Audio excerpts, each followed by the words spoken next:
So we should be A for go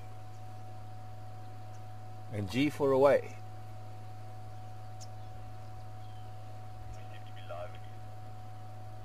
Goody goody. Hello everybody. Surprise, surprise. Well, it's not so much of a surprise. We did advertise. Am I trying to be a poet? Not at all. Welcome to Juma, our last morning taking out the gunda. The skies have cleared a little bit for us. Hi everybody, my name is Marc and Tara is joining me. Nick is helping us out with final control this morning, and the two of us are going to be doing whatever we can this morning to try and bring you the best of Juma for this last morning. Now we got a little bit of sunshine that started and blue sky to the southwest, but fingers of cloud that are streaking across the sky and are bringing in some pretty black cloud way down in the south, and I'm expecting that maybe that is going to bring in a little bit more weather later on today. But I'd say that for now we're safe. For now everything is good and we're about to head out. Just going to say hello to Monsieur Rexon. Or is that Henry? Oh, it's Henry and Amos. Morning. Hello everybody.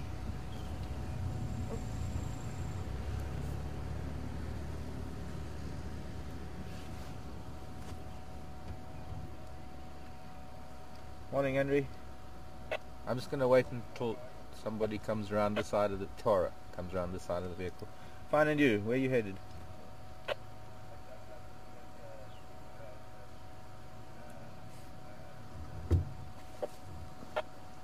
Okay, yeah, I'm going to go PC Kaya, the other way around.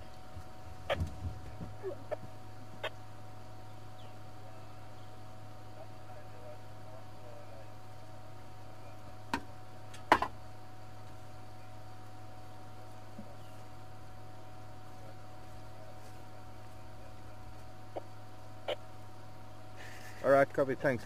Sorry, I'm busy talking on the radio. You can't see me, but... Yes, I'm going to come and join you. Okay.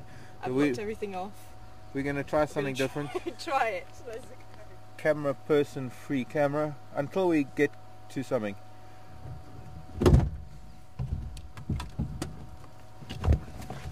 So, instead of my books today, I got Tara in my next.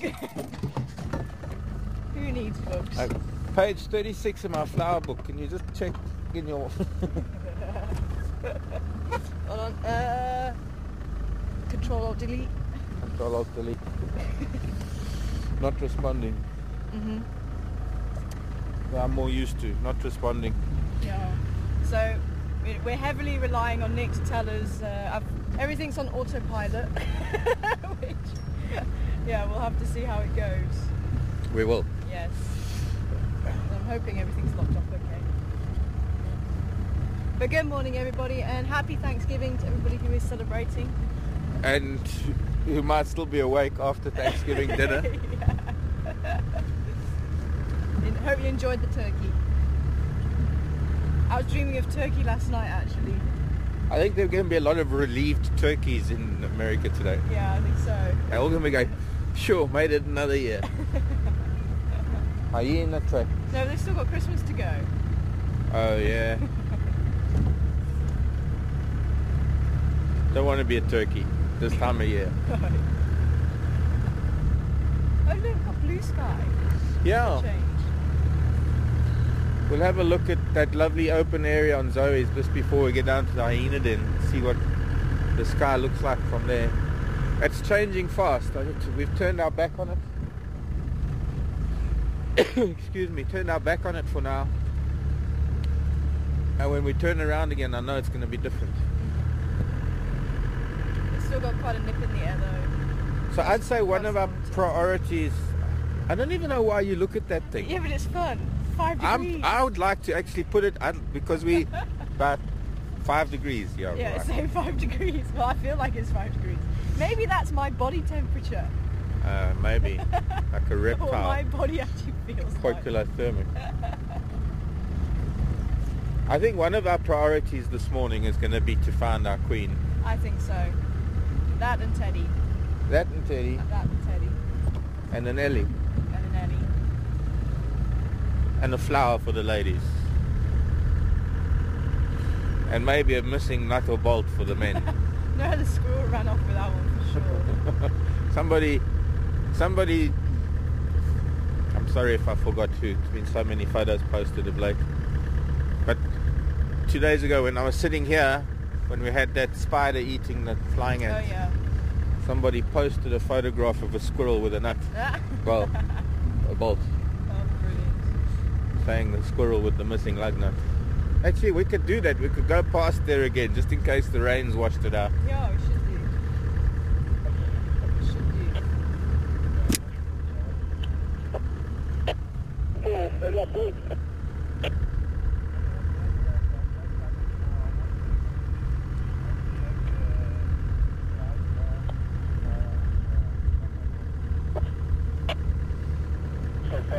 So what about Jordan? Where is he now?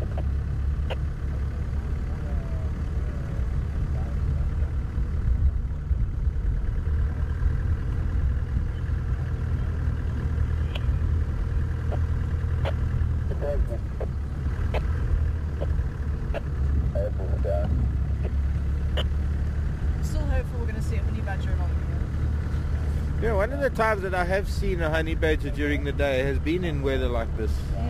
Like we've had the last few days.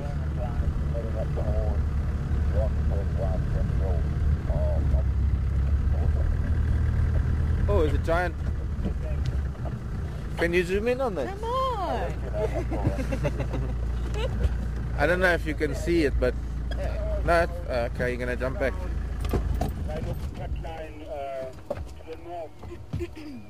Let me go up a little closer. Problem with going closer to these children is that they pick up the heat and the carbon monoxide of the vehicle, and then they retreat into their shell. But what I'd like to do, I want to give you an approximation of its size.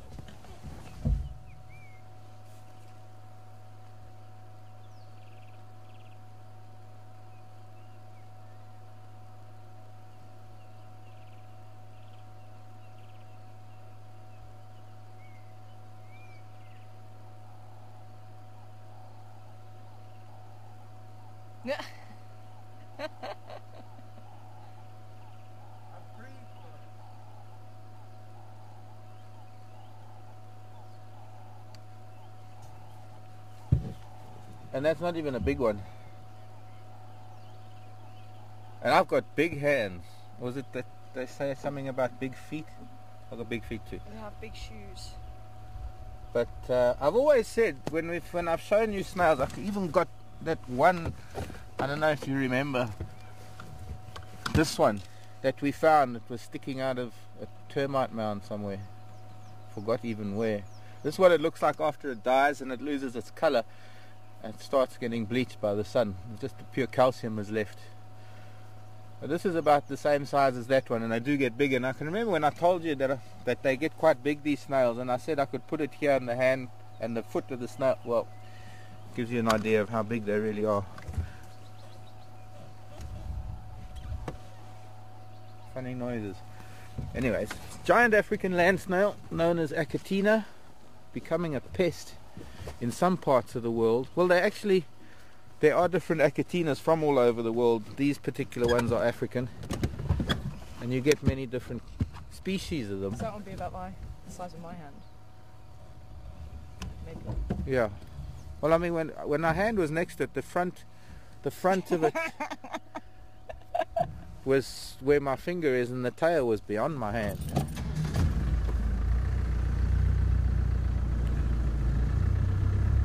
Sorry, snail.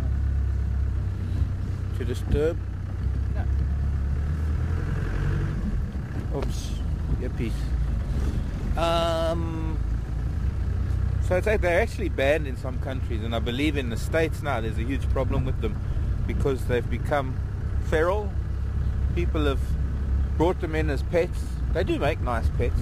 You know, they Quite interesting. sit and they heal and they stay very well. They shave your legs. They shave your legs.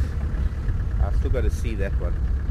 But you know, when you touch it on the snout and it pulls into its shell and you say stay, it'll stay.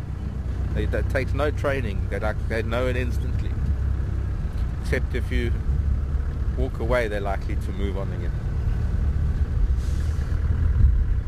an attempt at humor. Okay.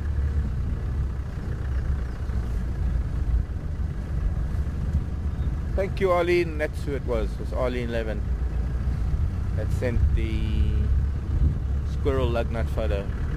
Thanks, Arlene. So the idea was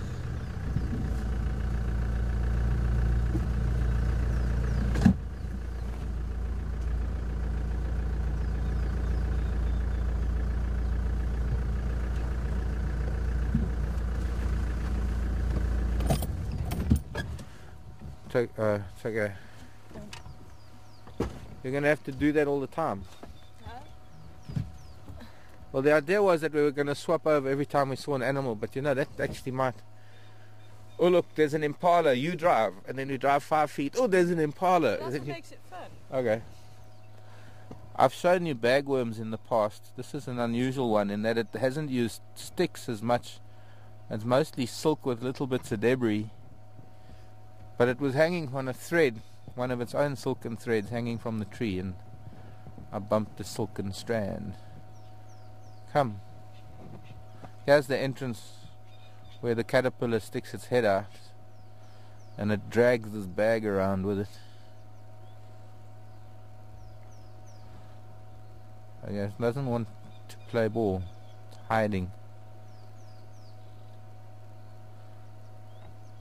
Very, very fine silk. I mean, you can see all the silk wrapped around that little bag. Okay, let's get down to see Teddy. Cool. Go for it. Okay, you staying there till we get there? Yeah, I might as well. Yeah. Well, it's good, pretty good exercise, Chuck. Oh, that's what I was thinking actually. But don't expect me to do that.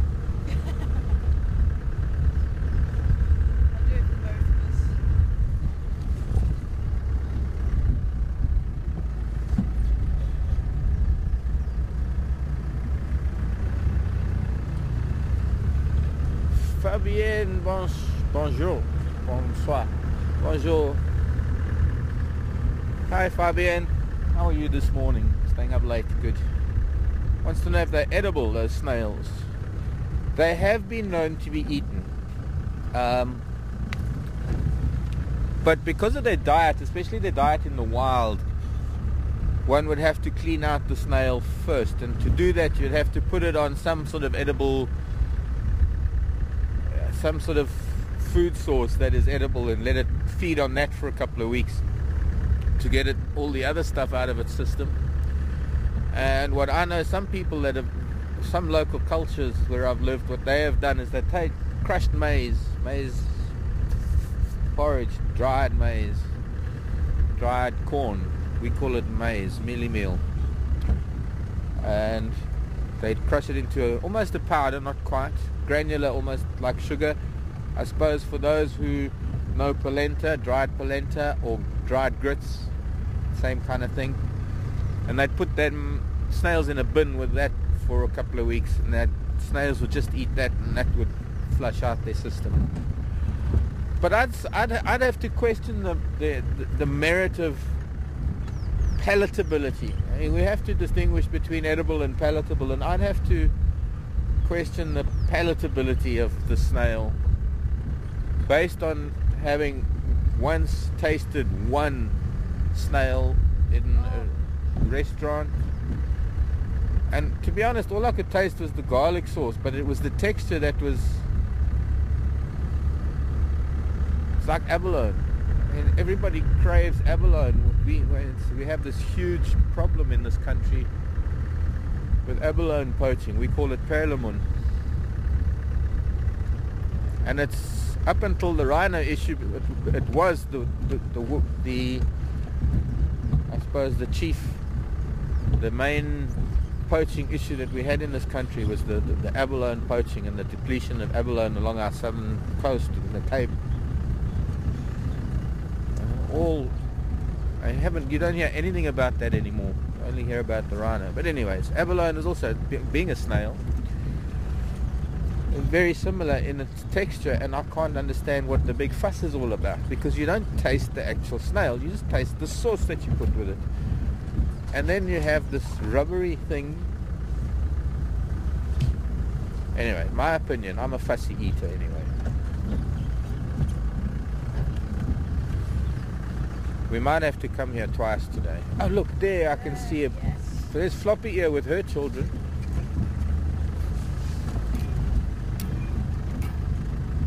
I was going to go that way, but we'll have to go this way. Floppy is nursing, which means that Teddy might be poking his head out somewhere. Her head, hers, its. Okay, before we come back to Floppy here and her too, they look way too old to be nursing. Teddy not here. Teddy might be curled up in... There, no, it's a piece of wood. There, no, it's a piece of wood. Teddy! Teddy! Yeah.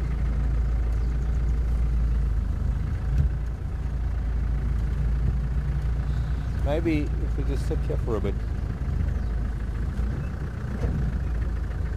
Hello, lady.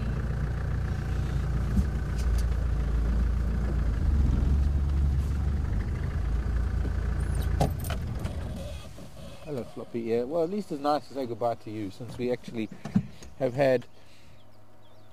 I've had a number of years with her, and I suppose she's more of a character in my history and my memories than Teddy. Teddy's just cute. Now, I wonder, who can remember 3 years ago, December? See, I'm still trying to be a poet. But I didn't intend to be.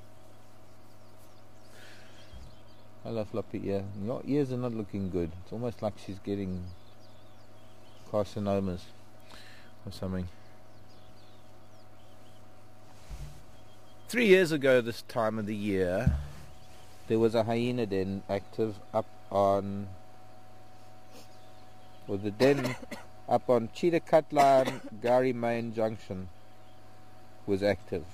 There were 2 youngsters, and if I'm not mistaken, it was Floppy ear. And I'm open to correction. I'm open to it possibly being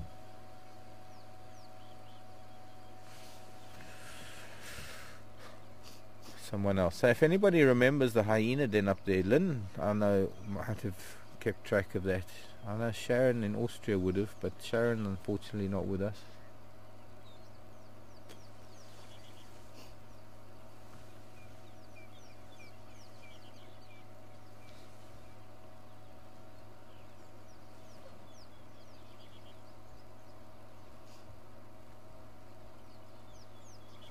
Anyway, just to conclude about the snail. So, yeah, some people have eaten them in the past. In some places, well, in particular in southeastern Tanzania. Oh, there go a pair of Wahlbergs. No, it's the African hawk eagles hunting. And they're chasing a bird. They're chasing a dove. Oh, it's just below the tree line. Wow.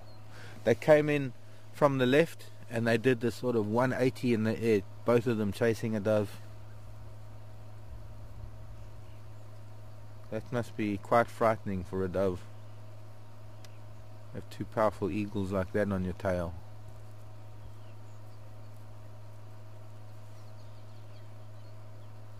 Anyways, that way. Christine wants to know what happened to the hyena's ear. I haven't the faintest idea, Christine. Could have been mangled in a fight. She could have been born like that. She was like that when I first saw her 3 years ago. She's an old girl, she's not a youngster.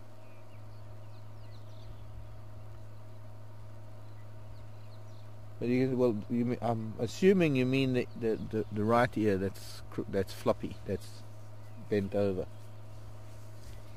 And her left ear has been chewed on, by the looks of things. But I'm also thinking there might be sun damage. You know, they're seeing cheetah, I think, in places that are starting to get sun damage.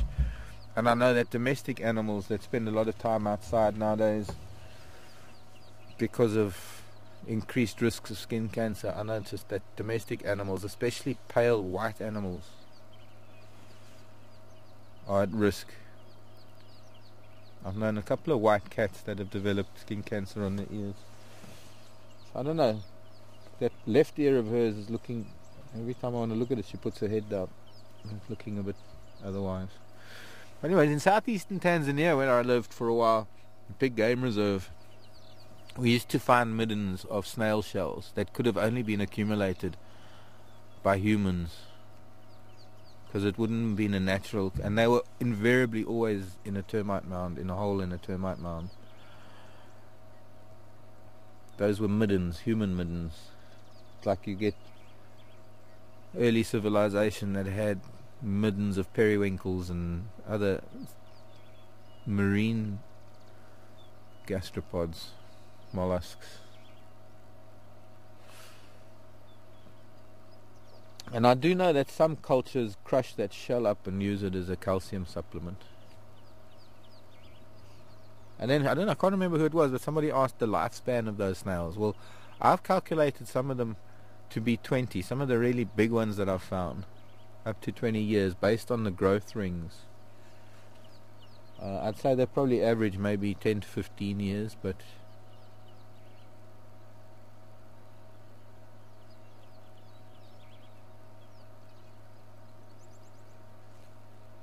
I think a lot of it depends on the amount of rainfall and the amount of moisture, humidity in the air, because those snails can only come out of the ground during weather like this. And sometimes in a dry year, they end up only spending a few days a year of the entire year above ground feeding. They don't feed when they burrow down. They burrow down into the ground at the base of trees and into termite mounds to wait out the dry periods. And you can actually, if you take a living snail, you can go back in time through the rings, the growth rings on the snail, to see the years that were good and wet because of the size of the growth period in the shell. I wouldn't say this is active.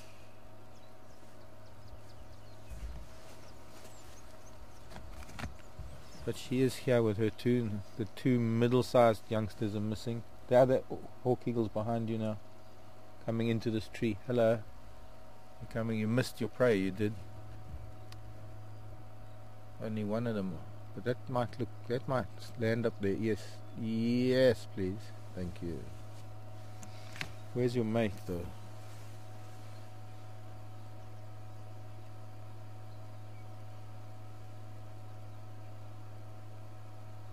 Unless this is the juvenile, because this one came from the same place the two adults came from, and the two adults flew off chasing something. I'm thinking maybe this is the youngster that they've been flying. Can't see any color from here, but let's move on. Let's go and find some sign of our queen.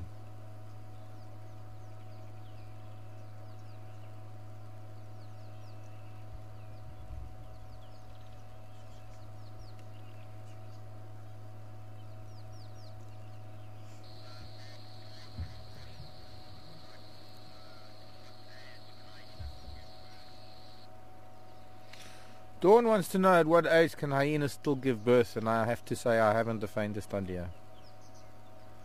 Yeah, I've read reports of hyenas being so many different, having such different longevities. Somewhere you'll read 12 to 15 years, another place you'll read 25 to 30. Then you hear stories of a hyena that has lived to 45 years in captivity. I wonder how something can live to 45 years in captivity, yet its lifespan in the wild is only 12 to 15. Is that? So it's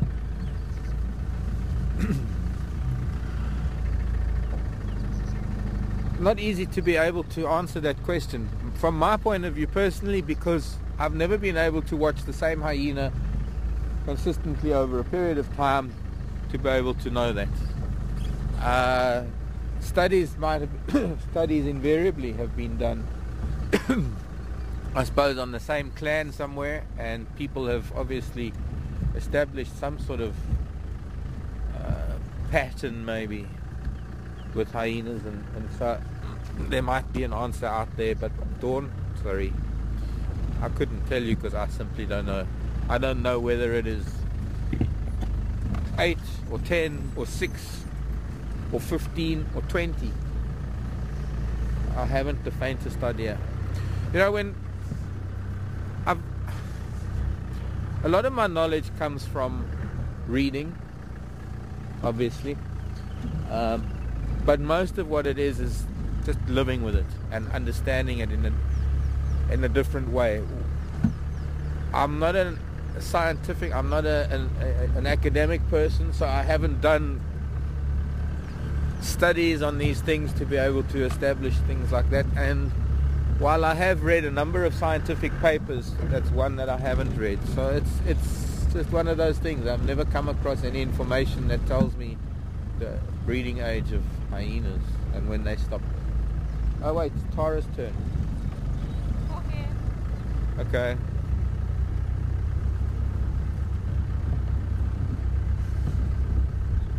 It's Tara's turn. Okay, at Impala Plains.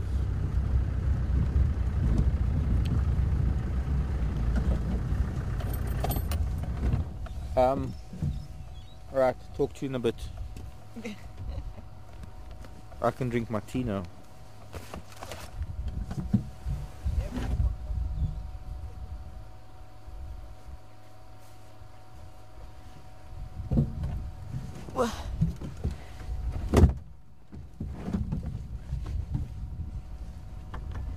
Hi everybody.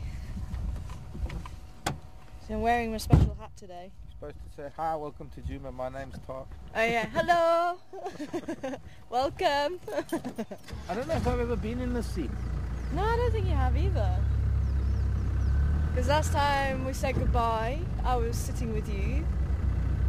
Yeah, and then you took Sapiwe out. Yeah, I took Sapiwe out, and then you took Herman out, and I took Craig out, kicking and screaming. Okay, last time it was different. Last time we knew we were coming back. Exactly, that is the difference. That is the difference. Actually, we should go up via Rebecca's Road. I'd say we have to go, because Henry was talking about something she was last seen up here going west. Oh, okay. I missed that bit of information. Yeah. I think you maybe just handle the radio so that we don't confuse them.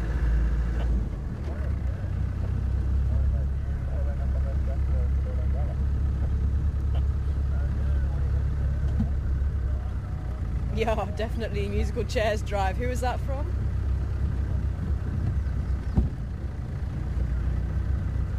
Ah, hi Heather. Good morning to you. Definitely musical chairs drive. Oh. Evidently two. Let's go there.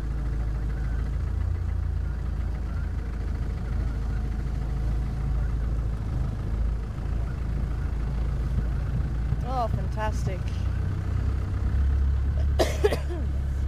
Thank you to everybody getting up early and staying up late to be with us this morning. Would you guys mind not having a long phone conversation on the radio? Yeah. Let me get a word in edgeways. It's like they're going to talk about the last 5 drives, what they've seen. See, this is when I don't like having my smell working. I can actually smell the flowers from the silver cluster leaf trees. You don't like your smell working? I don't like my smell working with you the can just switch silver it off cluster. at will. Well, it doesn't work. No, I don't know what I've done. But evidently Karula was somewhere around here. I must still try and find out. And then also evidently the tracks of 2 male lions coming east from the gate. Okay. Henry, come in.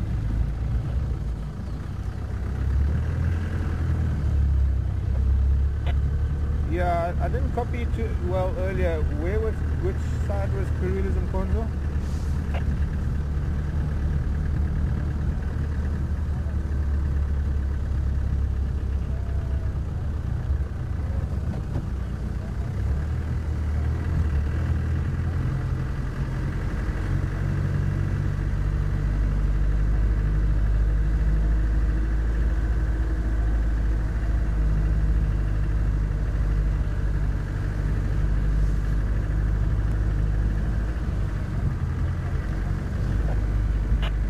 Okay, copied.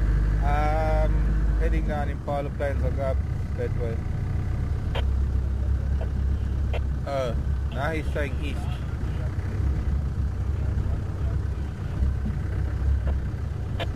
Okay, where did they find that? Alright, thanks.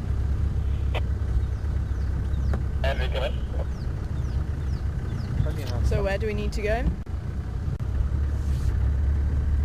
We need to see if these other big cats have come this way. So we'll check on Triple M. He says that no, she was now. I thought he said west earlier from PC Kaya, Zoe's Road. But now he's saying east towards the Hyena Den. And then Rebecca's Road. But then he says the Mvula was Mvularing. That's the first time I've ever heard that. Mvularing. But the rain's covered up her track, so we'd have to we'd have to find more tracks. But I'd say let's check Triple M for those big males.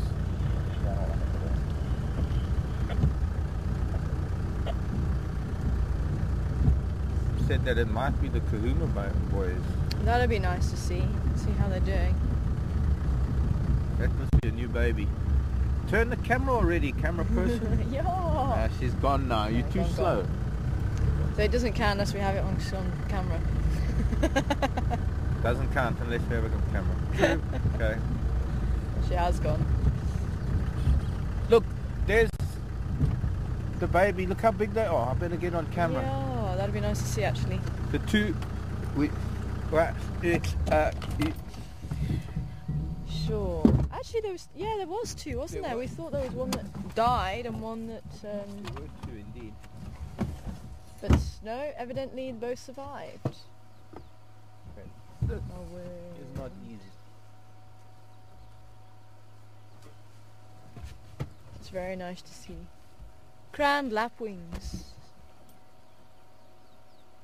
Okay, I'm going to just try and see if I can move a little bit. Okay.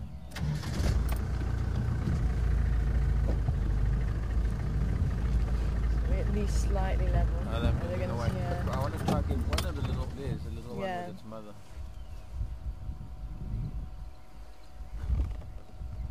Bet they're loving this soft soil now after all the rain yesterday. Do we have any idea how much rain actually fell yesterday? Well, I know the day before Nick said, Ryan said 50 mils at Arathusa. But I don't know if we had. And apparently yesterday at Chitwa there was no rain. Really? Yeah, Nikki said no. So did you guys go out? I said no, we had lots of rain. She said really? I was sitting on a Chitwa with no rain. Maybe could have been raining.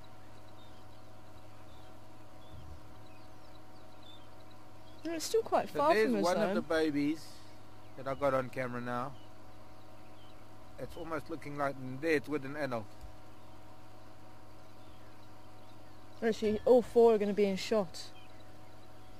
You've got the two youngsters on the right and actually the two adults on the left now. Okay, there you got both youngsters now. In frame.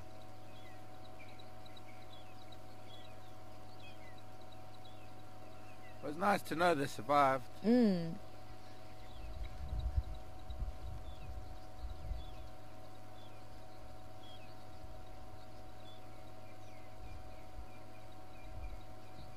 Oh, okay, so people want to take screenshots. We haven't been able to get screenshots of us both turning around to the camera. Okay. Alright. Let's go to Triple M and see if there are any tracks of those cats. And then we'll where did they say those tracks came over at the top? East from the gate. East from the gate, so maybe we should take Past one up towards Sandy Patch then, yeah, rather than doing... Yeah, but I check on the road here to see if they didn't come down this way on the road. Oh, okay. So yeah, I don't particularly want to do that stretch of Triple M if we can avoid it. Yeah, just to see if they... We'll just check quick turnaround. Ooh, white-tailed mongoose was here. Yeah, I noticed the white-tailed mongoose tracks where that snail was. Out and about.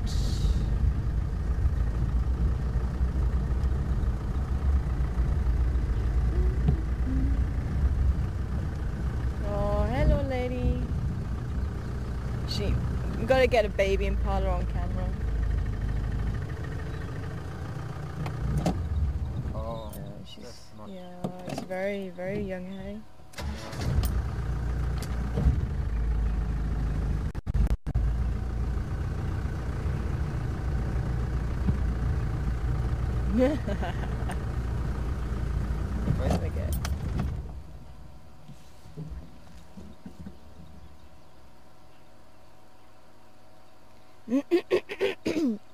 Excuse me. Let's go around onto Triple M. I'll go around onto Triple M. She's heading that way. Good morning, Mary. And I bet you're really excited. Mary's going to be coming over to South Africa. Mary the Yaga. Didn't say, but I think so. I'm sure it's Mary. Yeah, I'm sure it's Mary in Canada. Yeah. Yeah. It is Mary from Canada. Back to South Africa. What? There we go.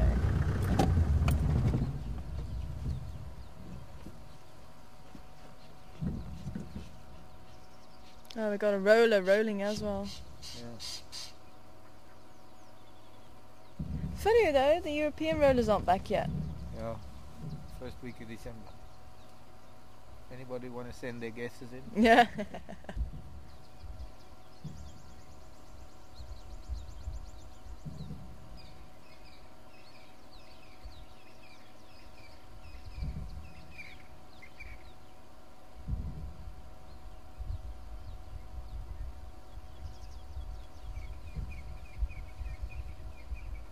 I don't think baby likes the wetness on its fur. You can see shaking its feet.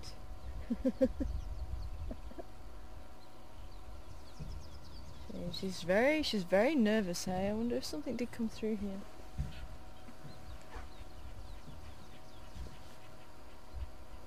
But there's no tracks that I can see along here. No. Can we go down to where that branch is just to see which way that elephant went?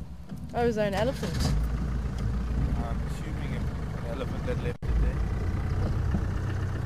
Oh, but you didn't hear anything on the radio? No.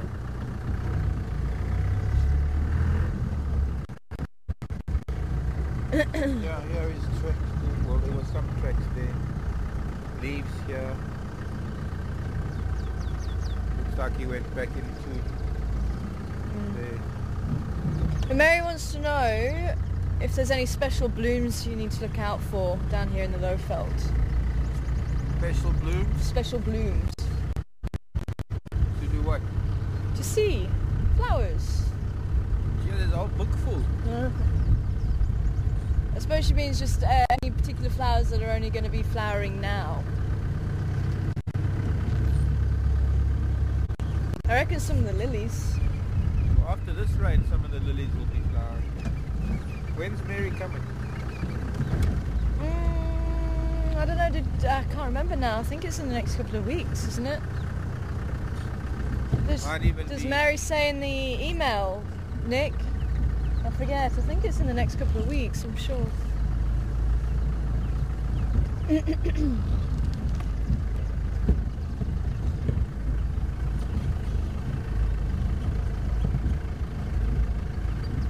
Please bring me a cougar.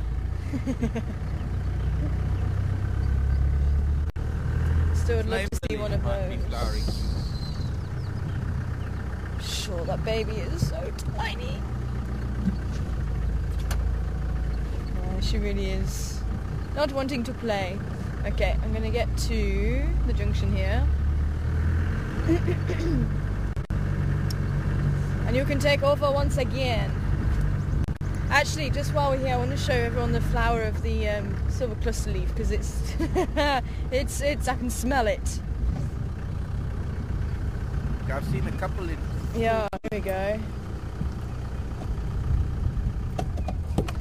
Oh, I really don't like that smell at all. Sweaty, sticky, sweaty feet. I'm to me. A little higher up with some beetles on some of the flowers.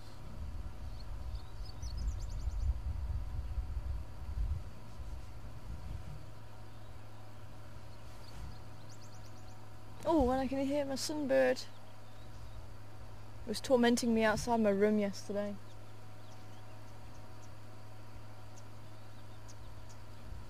I kept hearing it and I couldn't see it. Amethyst flower chasers. Oh, where? Oh, Some up of there. those flowers. Oh, nice. Amethyst. Not amethyst, emerald. Emerald. Amethyst purple. Yeah. So emerald's flower chafers. I can't speak. And all the gulls there as well.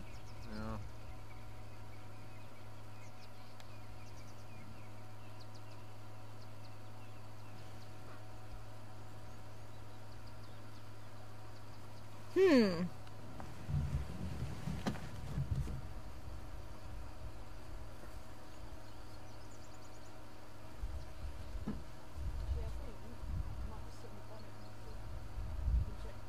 Yeah, okay.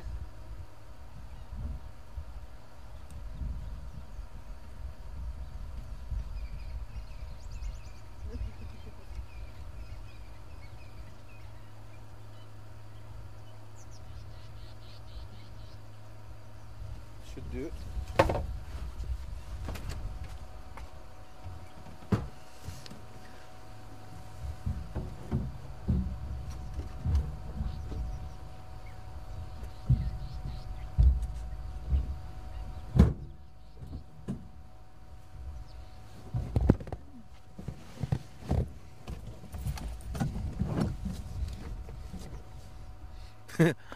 I get in, I got to slide the seat all the way back. Tara gets in, she's got to slide the seat all the way forward.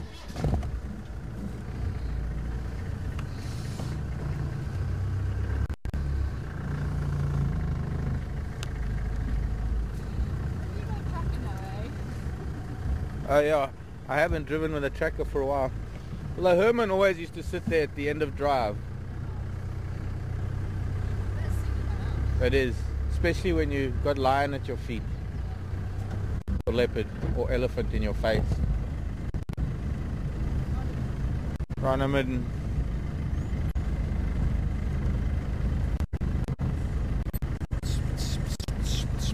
Flowers this time of year.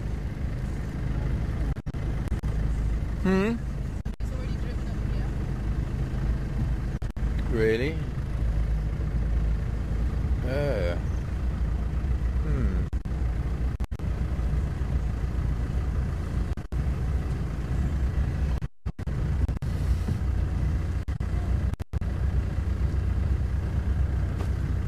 Who was looking for elephants? Let's see if they wanted.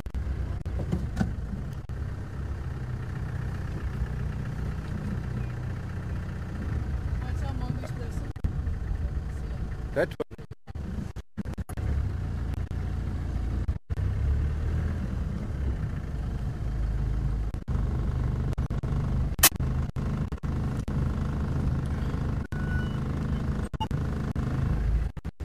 Which station looking for in Globe? Hello. Not yet. I'm also looking, but there are some fresh tracks, fresh leaves and branches on Triple M at Impala Plains. Might have gone back into the west. So you said that it's called for one Globe.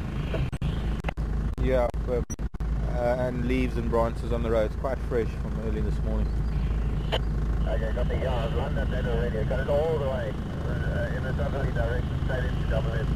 I've been on the course for thanks, man. Okay, copied. Yeah, I can't do Triple M, so I didn't follow up.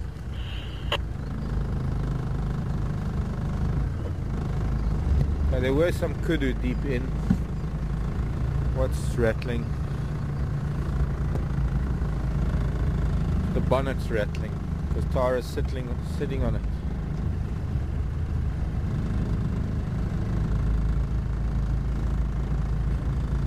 Stuck here once. Who did? I did. I got After the rain? just after the rain, we pulled up towards the mongoose with just the front tyres. Yes, she was. Just turned off. Yeah, it's a seep line.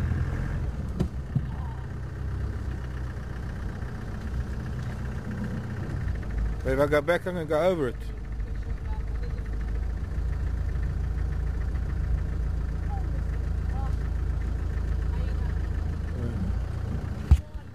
One hyena track. Interesting how these fingers of cloud have become thicker. So that elephant walked all the way south to down Triple M. Oh, that's a big hyena. Gee whiz. Maybe floppy here.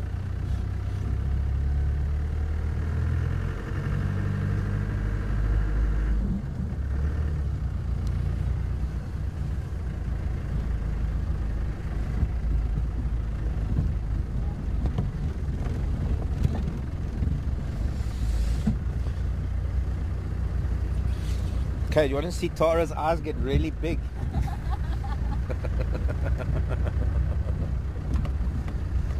Trying to see what happens if you brake suddenly.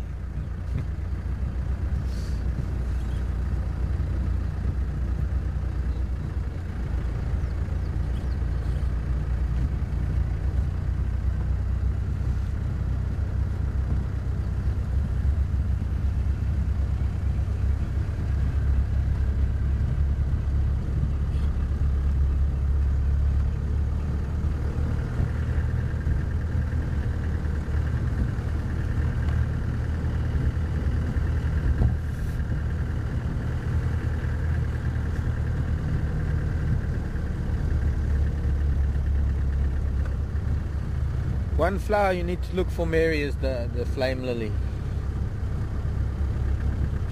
Gloriosa. What else? I think what else would be lovely? Lovely. Lovely. All I want is room somewhere far away from the cold night air.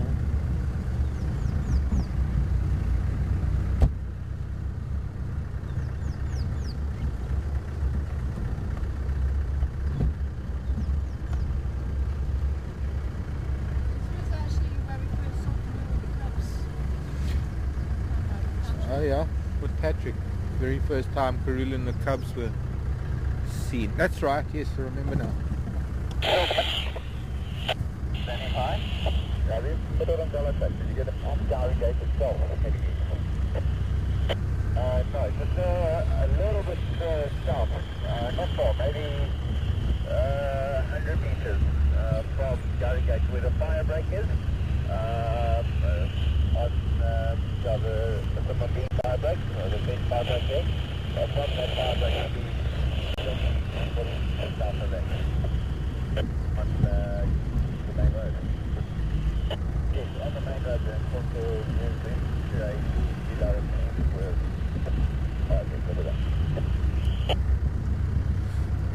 Uh-huh.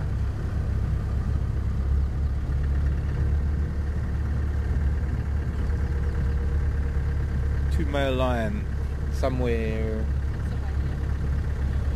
Well, from what I'm understanding, just this side of the gate, about 100 meters this side of the gate, they moved in, they crossed into Voyeurs, heading east.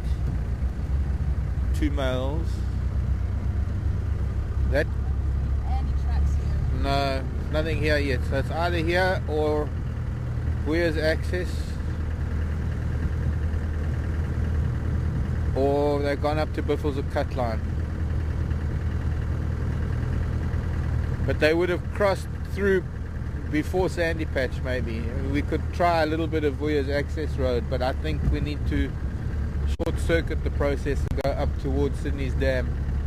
If they were heading east, they will somewhere they'll cross either Sandy Patch North or Biffles or Cutline.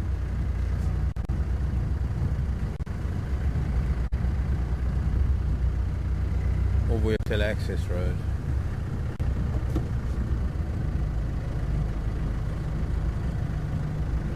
Lots of impala. Not lots, a few. Are there? A few. Hello, impala and children. A lot of these new babies don't know the vehicles yet, and they get quite curious.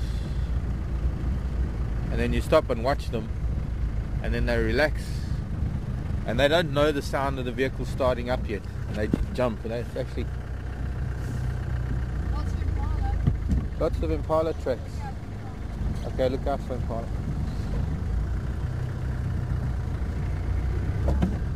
Pardon? Kudu. Okay, so there's no Ngala Mkonzo on Impala Road.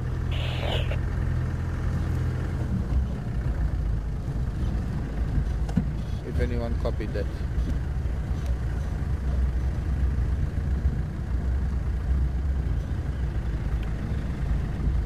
Right.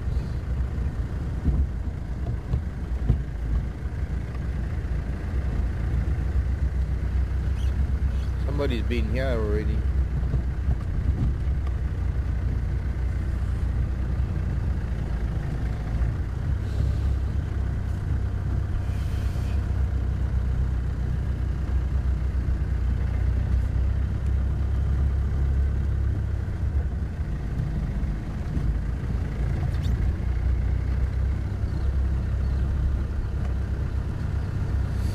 Wet roads like this, one has to play millipede slalom.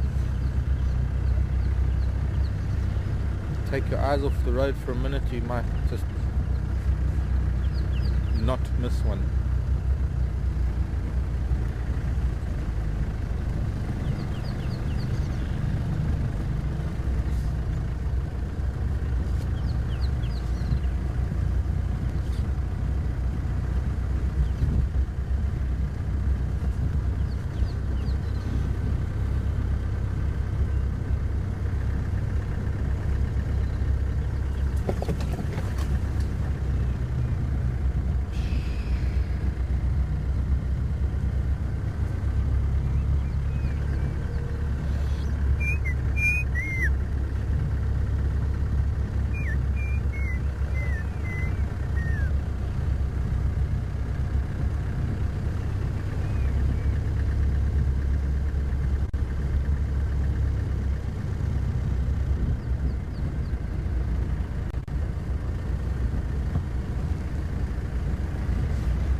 Nothing at all.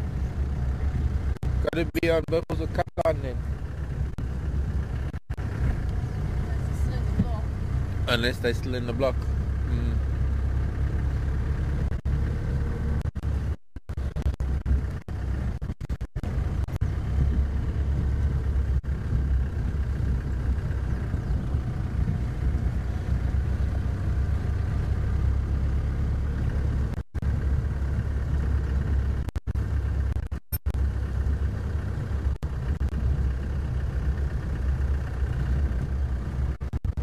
With the size and the weight of big male lion, and the ground is soft and wet as it is, they're not going to be hard to see, these tracks. So I'm fairly confident that with a tracker on the front of Ganda and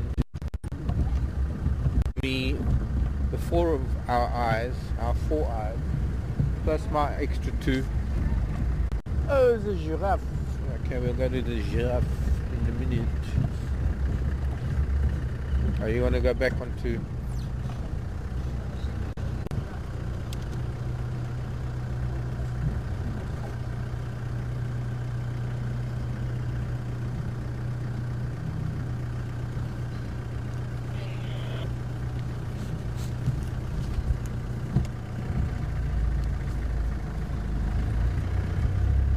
pretty confident we haven't missed these tracks.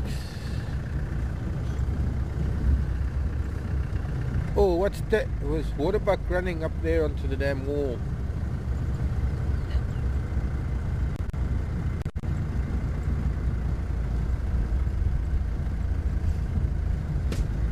Oops.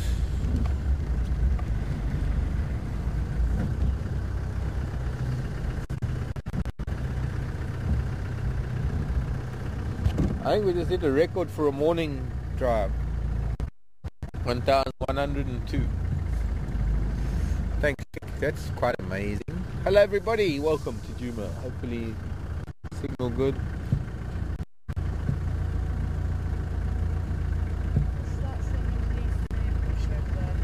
Pardon?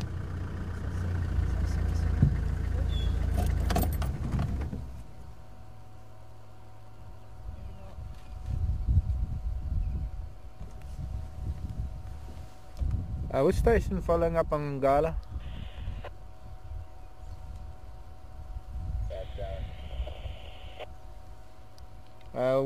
Have you been around Sydney's Dam yet, Darren?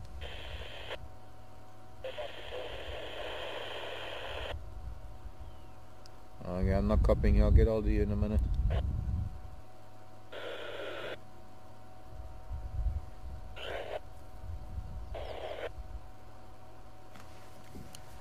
Okay, let's go see those giraffes.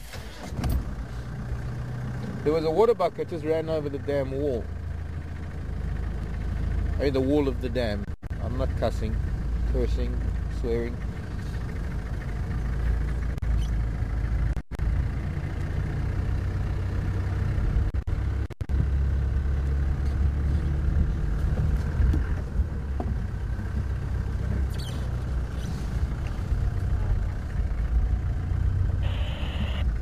Oh, black-bellied coron flying overhead.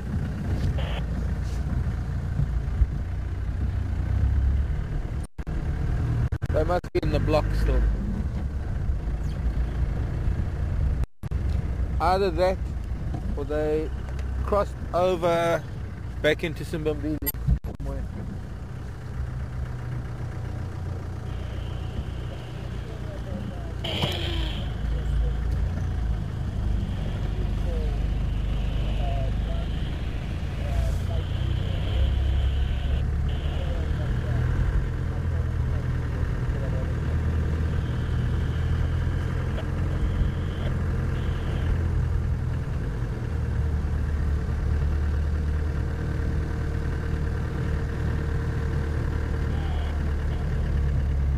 Good morning, Mrs. G. This is the old lady with the missing tail. We haven't seen her for a while. Unless it's another giraffe that's missing the tip of her tail. I think it's her. And the youngster. Oh, that's strange. There's a youngster that's also missing its tail. What's this? The sort of the giraffe rejects family. She's still lactating. Maybe she's lactating again. Because that youngster can't be drinking, surely. One of the other youngsters, 3 youngsters. Is she babysitting maybe? I'm going to move forward so we can look back on them. We also get better light. Now that's quite unusual to have 2 giraffes with the tip of their tail missing in the same little group. Lion maybe. Yeah, she's got claw marks on her rump. Lion holding on to the back of a giraffe, biting its tail. Maybe the bite getting septic and falling off. Maybe it being bitten off.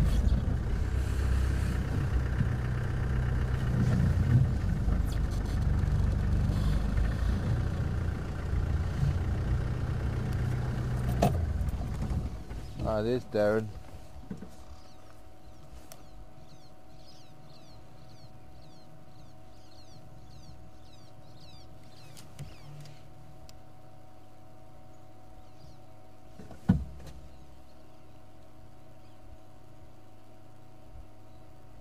This is the youngster with the tail missing.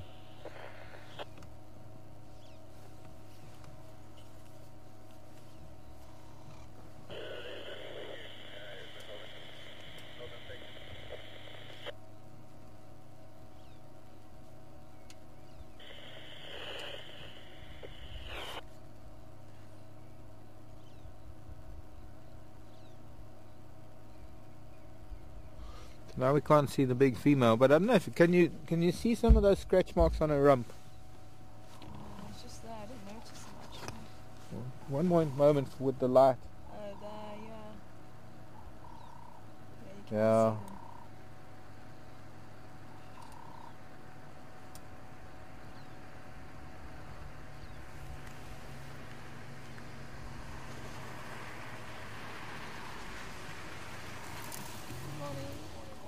Okay. Morning. How's good? Good, and you? Good morning, sir. Good morning. How are you this morning? Very good. Good. I've done all the way from Triple M at Impala Plains to here along Impala Road, Sandy Patch North. They haven't crossed there. They just crossed vertical access down the game path and then... So then they're in that block. Where? But which game path? That one that comes like from One Eye Panway? No, this one that just comes from the... As you come onto the access road, Yeah. literally 10 meters down this game path moving and they've tried to move east. So maybe that dump. I went to the rubbish dump and I couldn't see anything there. Really? Yeah. Yeah.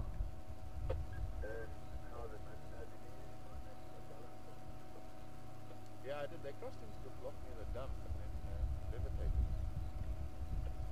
levitated. Grew wings. Drinking Red Bull.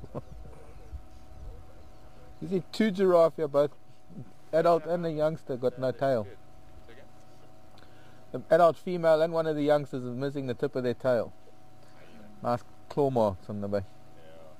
Scars. Okay, so those lion are hiding. And Karula? Nothing. Evidently she was somewhere. Zoe's heading east, sort of Rebecca's way. Yeah, go. No, negative, not yet. Alright, well we're gonna head on. Where you heading to? I'm gonna go I'll go back down Aubrey's and I wanna go back down towards Rebecca's maybe. Yeah, I'm gonna see if we can get back on this trail and see what Okay. direction they've gone. Try and maybe do a bit of walking in there. Interesting that the chairs swivel. Photographic vehicle. Yeah. Purely for that reason. It's actually got usually gets mounts. So Yeah. each and every vehicle, every photographer can have the Wow. camera and everything. Yeah. Oh wow. That's pretty impressive. Yeah, it is. Are you guys still broadcasting? This is our last. We were supposed to end yesterday, but with the rain we couldn't go out, so we're doing a one last fling this morning. And then no camp. That's just ridiculous. Yeah. Okay. So that one buff ran across from Simbombili Fibre all the way through to near the rubbish dump and he's grumpy as all hell. So he's probably following those lines. Probably can see them. Or they've probably been harassing him. Yeah, probably arrested. Alright, enjoy your day. Good luck, man. They had in Duna last night. Did they? Yeah, Central Drakensberg Junction. Oh Hmm. wow. Okay. Sure he travelled there. And he was growling at another ingui in the area, so I don't know if you want to go check that area out. That's where little white cloth son used to hang out. Okay. You might get lucky around that area. I'm going to look around this area. If I find these lines, I'll let you know. Cool.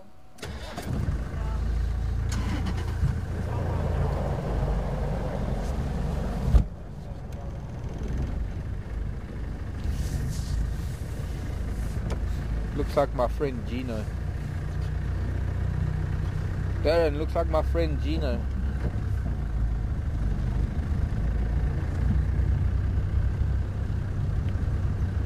So, request was to go and see the Stichosaurus.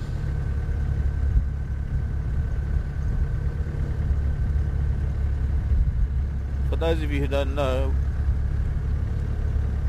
yeah.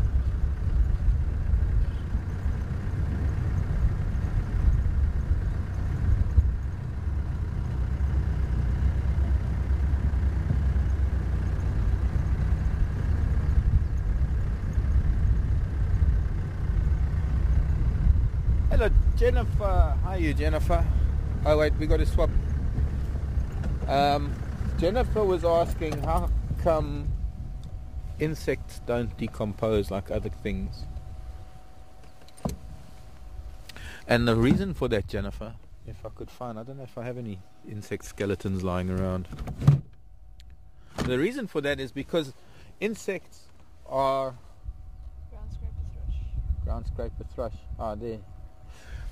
Insects, being arthropods, as with spiders and other arthropods, have an exoskeleton. Their skeleton is on the outside, so all the soft stuff is on the inside, as opposed to all the vertebrates, which have the skeleton on the inside and all the soft stuff on the outside.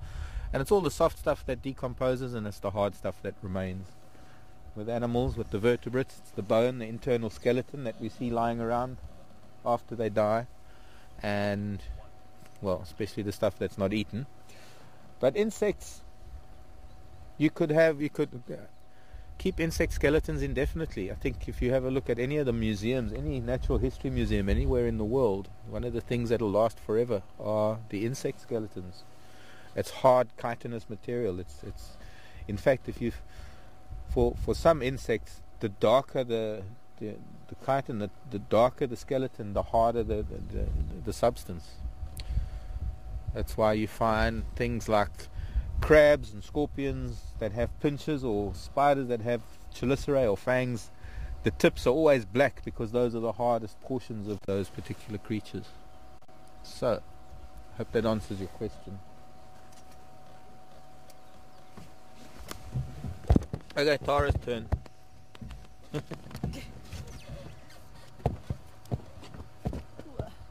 got my special shirt. The special shirt on? Oh, okay. Some people might think you're a Sharks fan. Really? Black and white. I did promise everybody I would be wearing my my top, my special top. So here it is. It's a little bit chilly actually, but together with my foot is stuck. I can't maneuver in this small place. There we go. So yes, this is the special top. So hopefully we'll have some luck. But it gets better. Yeah. I know, I've got a friend family with that shirt. It's been with me for many years. What's Darren saying? I'll find out now.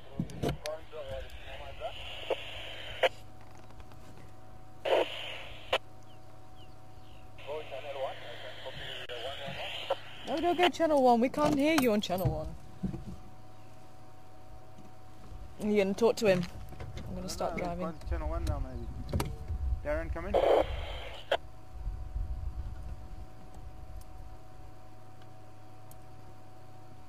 Darren, come in. Where's reversing? I don't know if he's still with the giraffe. Could be. Those cats have popped out.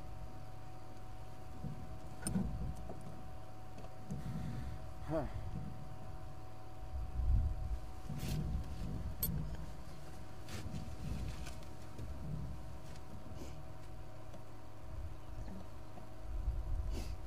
Well, maybe let's just go back and see.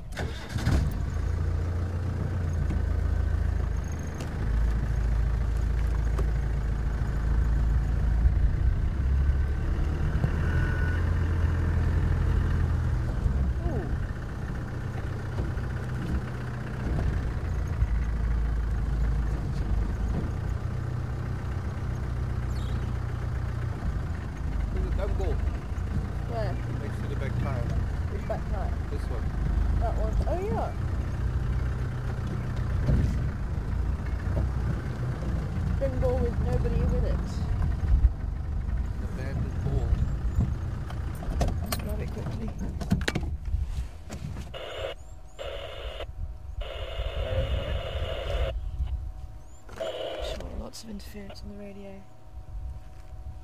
It's starting to get its I didn't copy. Did you find them? casing of sand and soil. Oh, handheld doesn't work too well. Did you find them? Negative. Still quite soft because of all the rain. But actually this part is quite perfect, but it's obviously been sitting there for quite a while because this bit's quite flat. So whoever made this has obviously had quite a lot of experience with it. already. But this is probably going to have an egg inside of it, and for some reason it obviously got disturbed and didn't get a chance to bury it, because they would have actually have dug underneath. So this would be sitting on the ground. They'd have dug underneath and pushed out the soil to the side, and then this drops a little bit. Dig it a little bit more, push it out to the side, and it drops a little bit more, and it probably takes about 5 minutes for this whole thing to be flush with the surface. And they'll keep digging down for another few centimetres or even a couple of metres.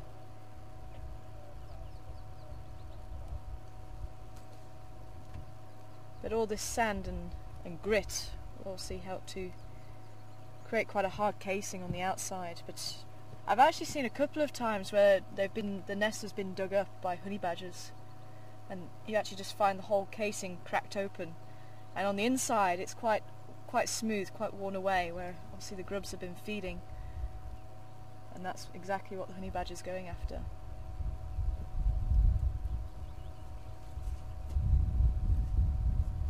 Back in the same place, you never know, someone might come back to claim it. Okay, now he's just watching the giraffe. Yeah, okay, cool. So, I think... So I'm thinking if Karula went east, maybe we should check out Philemon's cut line, Philemon's dip, tree house.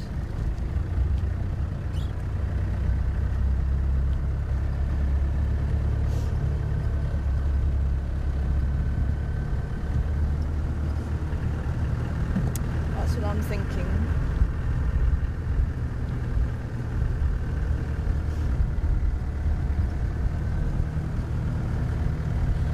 And I did promise to tell a story, which I was actually going to talk about yesterday. Hello.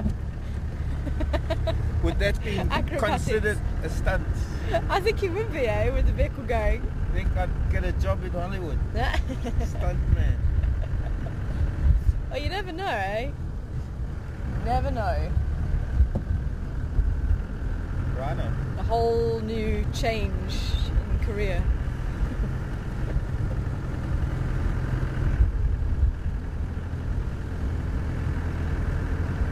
Those flowers. Also, are you going to keep a lookout for flowers? Yeah. Because I want to show everybody our mascot for today. From Penny. It's beautiful, hey? Yeah. Thanks, Penny, if you're watching.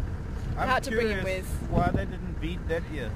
Well, that's why I want to know, but maybe there was something to do with, I don't know.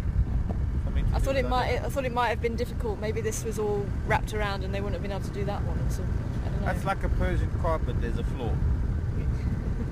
There has to be a flaw. Oh, you don't mean the floor that it sits on? Elephant. Yeah, you should have done. Not the floor that it sits on. The what that it sits on?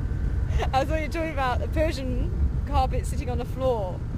I am. Yes. Oh, okay. Then I suddenly rug. thought that you were actually being serious. There was actually a floor in the Persian rug. Oh, okay. See, I'm slow. Okay.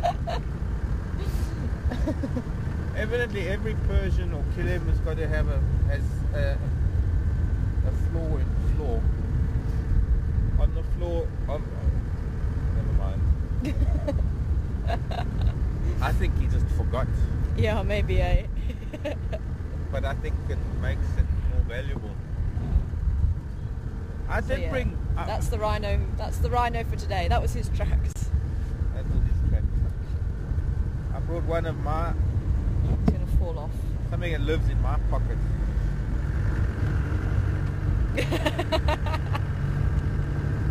I don't even know if anyone can see these. We'll have to stop next time and show. And I actually did promise my auntie when she gave it to me. This is my auntie that gives me the purple hats and wonderful crazy things. So it's the first and last time it's going to be on drive. Now this was supposed to be a screen wiper for this screen here. So there you go. Used it.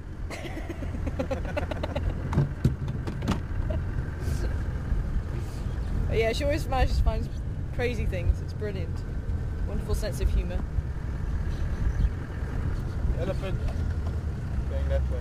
Okay.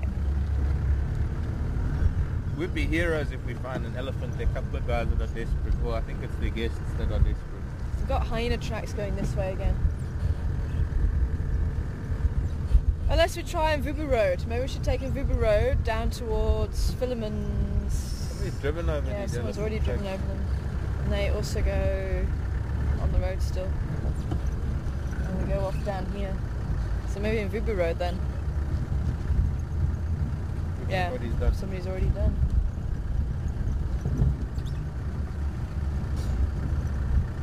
What do you reckon? Yeah. Try Mvubu Road down towards Philemon's. Yeah, and then we can do Dip. the dam and we can go and see the Stichosaurus. An exceptionally rare creature. It is not limited to Africa alone. I believe some people have some people have written in to say that they have Stichosauruses too.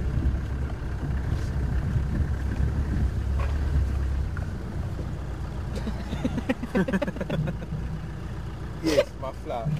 You know what? I wonder if it wasn't eaten because I've made such a fuss about it. Well, that one and the lily. And the lily. Yeah, every flower, every beautiful flower I find and make a fuss over, something comes up and eats it immediately after we photograph it. Some animal's got a warped sense of humour. I think animals do though. Animals definitely do have Well, you know, a sense of humour. I might have, you know what I mean. I have mentioned it You're getting before. worse than me. I have. When I was in the Salou and I had all my trees that I was growing, I used to grow them in margarine tubs on the deck of my tent. And my big friend elephant, my big elephant friend, yeah, but he was a big friend elephant, Joseph used to come along and torment me.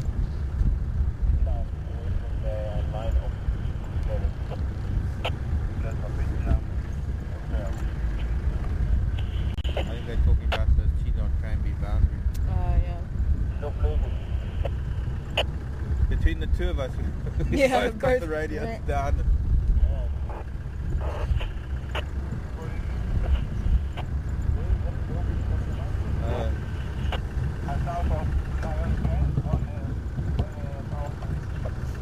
They're talking about an elephant on Lion Pan. Out of our jurisdiction.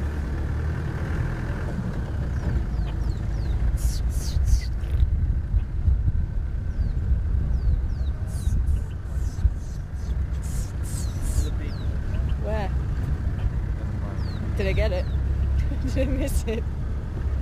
Because I was looking over there.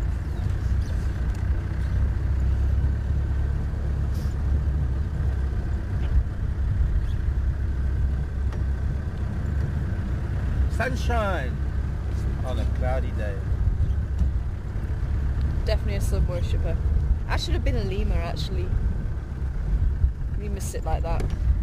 Yeah. A lemur or a sun gazer?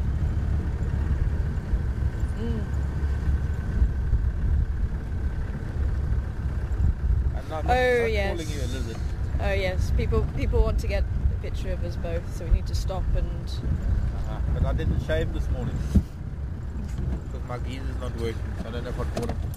Nick, can you fix my geezer, please? It's one of those self-timers. Gotta look at the camera. 1, 2, 3. See if anyone was quick enough for yeah, that. exactly. Hello! Hello everybody. Welcome on board with the Rhino. Gotta have the Rhino there.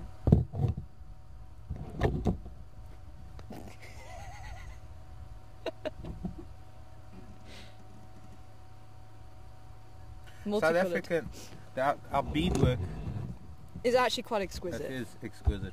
It is. I mean, they've actually got some large animal heads and things like that done in beads in the lodge, and they are beautiful. I mean, there's the warthog there, is incredible. It is, I don't even know how they start to do these things. Yeah. I mean, I can see there's the framework, but I mean, still, just putting it all together, it's It is amazing. Amazing. Challenge your driving skills. See how long the Rhino can stay on the dashboard. Yeah. Going into a dip. Actually, I think every dip somebody's nearly lost the camera person, and not just me.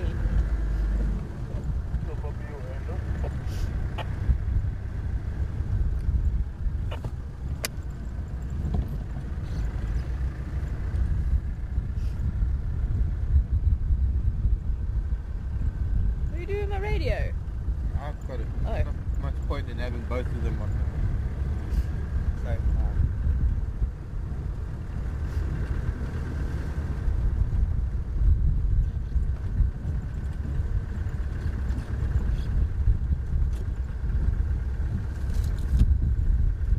Actually, you were talking about something. What were you talking about? Something. I was? Yeah, you were. Remind me? Yeah, it was just before. It was something to do with an elephant eating something in your margarine tub. Oh, my trees. Joseph the elephant. He'd torment me by actually succeeding. I'd be sitting on my deck tending to my little miniature trees,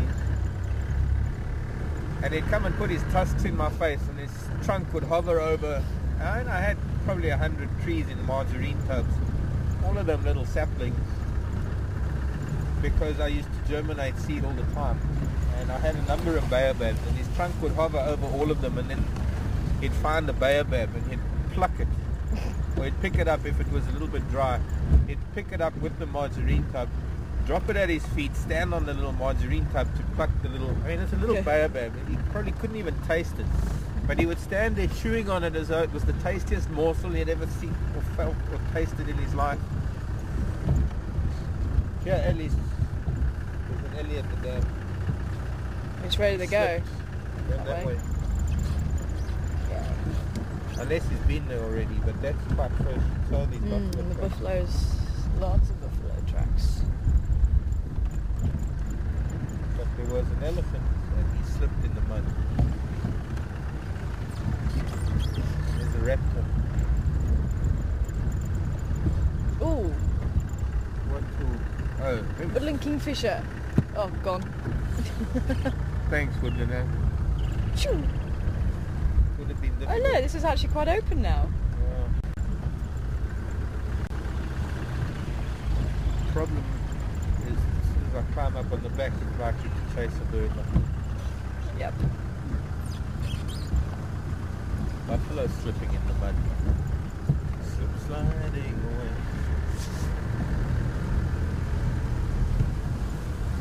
I remember this is actually where we saw Mishu eating guinea fowl, and he left a guinea fowl to chase another guinea fowl that was being chased by an eagle. Really? Yeah.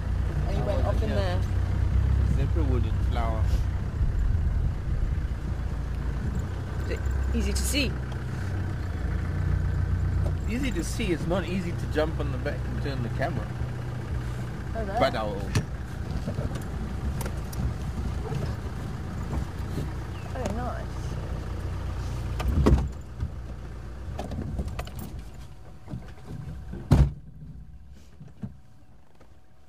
Oh, you were sitting on your binoculars. was that why it was so uncomfortable? Yes. And I'm definitely going to have to put my jacket back on. It's got a bit chilly again.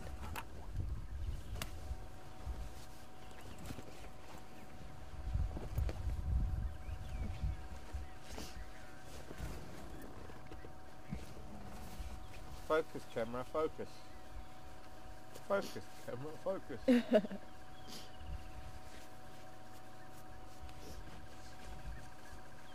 Hi, Rose. Howdy. Is it Rose or Roz? Rose in Texas.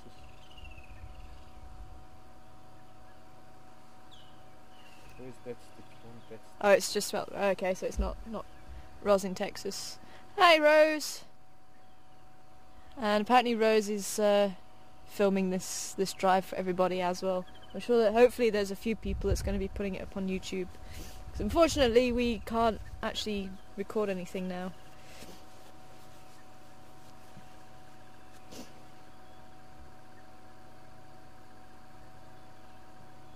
She looks like there's a gall there or something as well. I don't know where you Yeah, are. no, there are always galls on Zebrawood. It's like the terminators of all the galls. Let's see if I can find it now.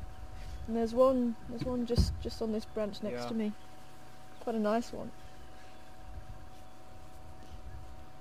Do you know if it's a wasp or a midgie or something? Midge, not It is a midge. midge. It's not sure on this particular plant. But wasps and midges are Mark, come in. Go for Mark. Yeah, these I'm going with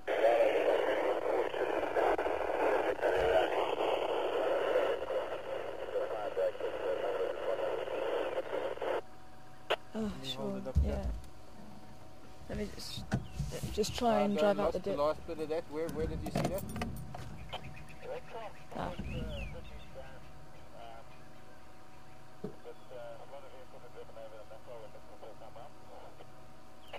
Okay, copy, thanks.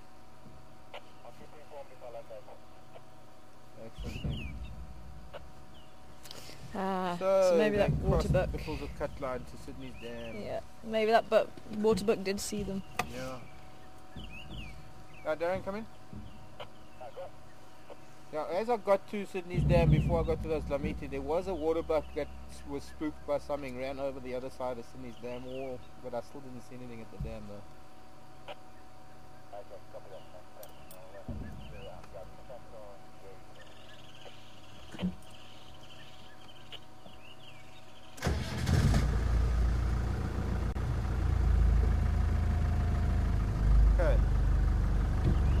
Okay.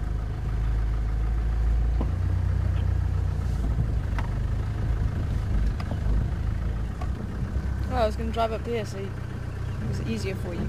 Huh? I was driving up here so it was easier for you. Thank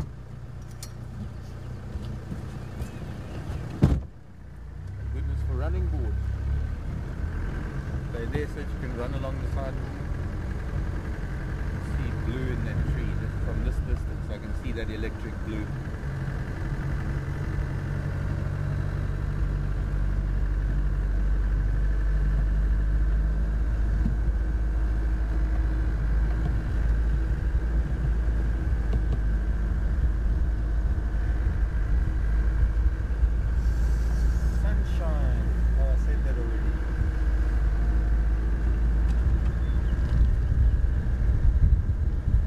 Wow, 1,162 viewers. Wow. Sure. Okay, we really need to find Garuda now. No pressure. No pressure. No pressure. Or an Ellie. Ellie hasn't made it to the dam yet. Maybe it was during the night.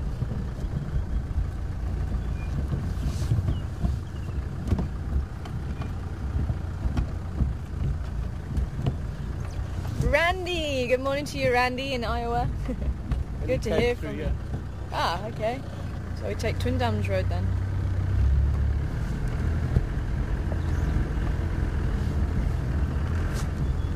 Actually, I should have stayed on the back. Okay. Oh, for your Stichosaurus. And the hippo and just the dam in general. Where are you seeing a hippo? There were 2 or 3. Oh, okay. They're hiding. I didn't see them. There's a Franklin chirping down here too. Yeah. We keep our eyes open.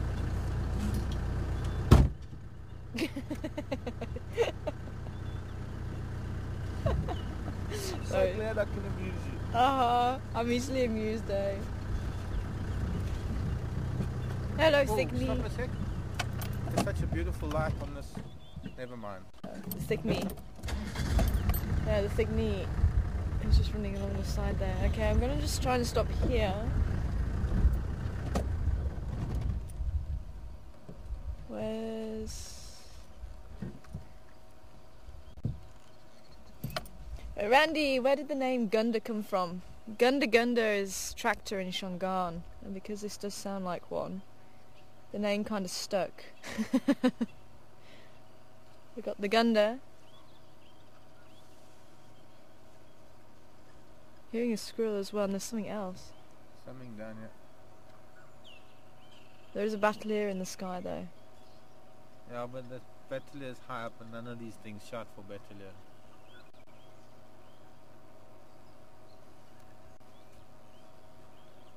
I'm hearing crested barbet.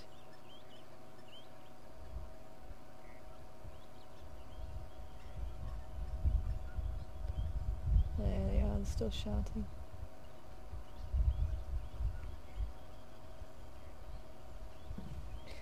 I wonder if it's dry enough for us to go and scratch around in there.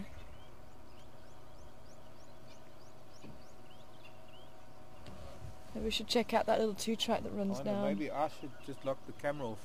You drive, I'll walk through. Yeah. Yeah, maybe.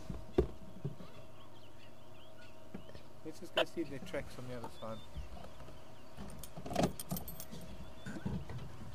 Sorry, hippo. The hippo don't want to play. Did you get your stick? Your Stickosaurus. Showing everybody the camera now. Ah, yes.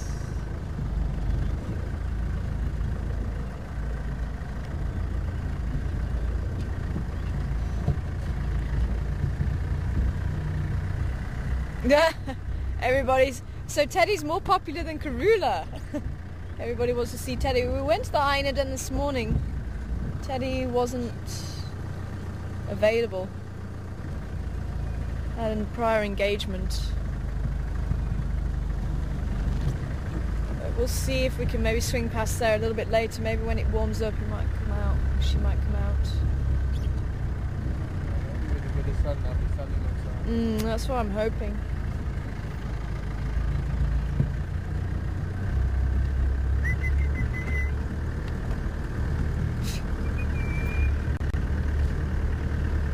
Spiderweb again.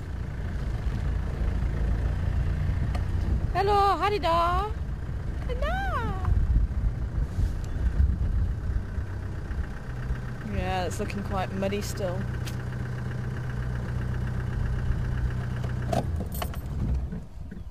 I can't do that. The way Herman does it. Yeah.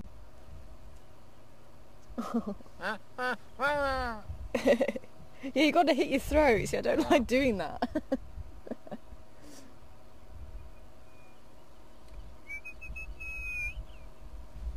Who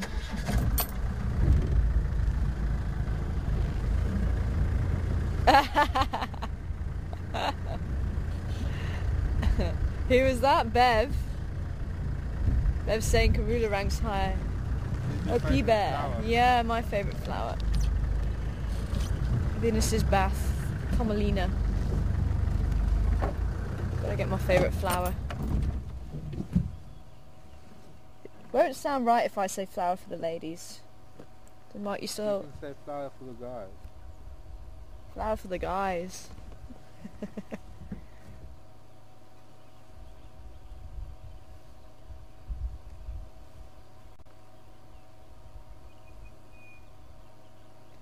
The orange-breasted bushwhack.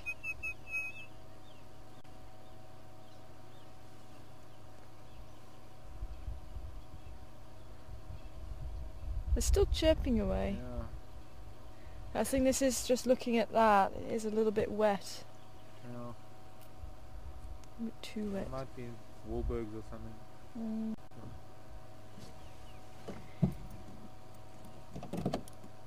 The Wandering Dew. I don't know why. I think it might just be the colour or something. But there's just something Benny very... said because you can break a part of the plant off and it can disperse and grow. Like the diaspora of the dew. Okay. Break off the dew and plant them anywhere and they can grow. Look at me. Yeah. Or break it apart. So if we break a leg off, is it going to grow? Yeah, another Marc will grow. Marc, you're 1 in a million. No, you're 1 in 6 million. Billion. You are unique.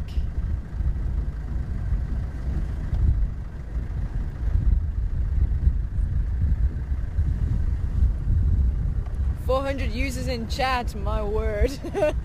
Is anybody getting a word in edgeways? I know you follow it. I know, I was struggling last night. I was like, nyong, nyong. Go to the side.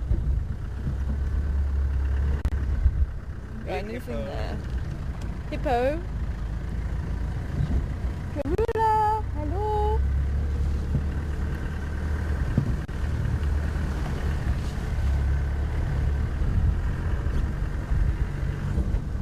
Where are you likely to be, lady? She's probably just sitting outside FC. Probably in that drainage line. Saying, where are you guys? I'm here, I'm waiting. You standing by? Yes, sorry, Dara. I'm looking for Darren, but Oh, Darren. Now they crossing to Coro, but they're heading south to the public. So yeah, I'm on to Darren. What is odd? Calling me. The cheetah crossing over into Ankoro.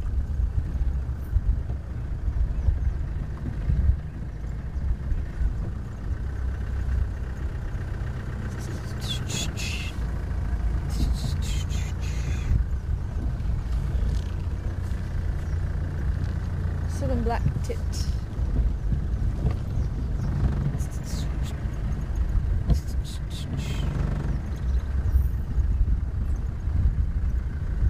Bit may fro, bit may fro.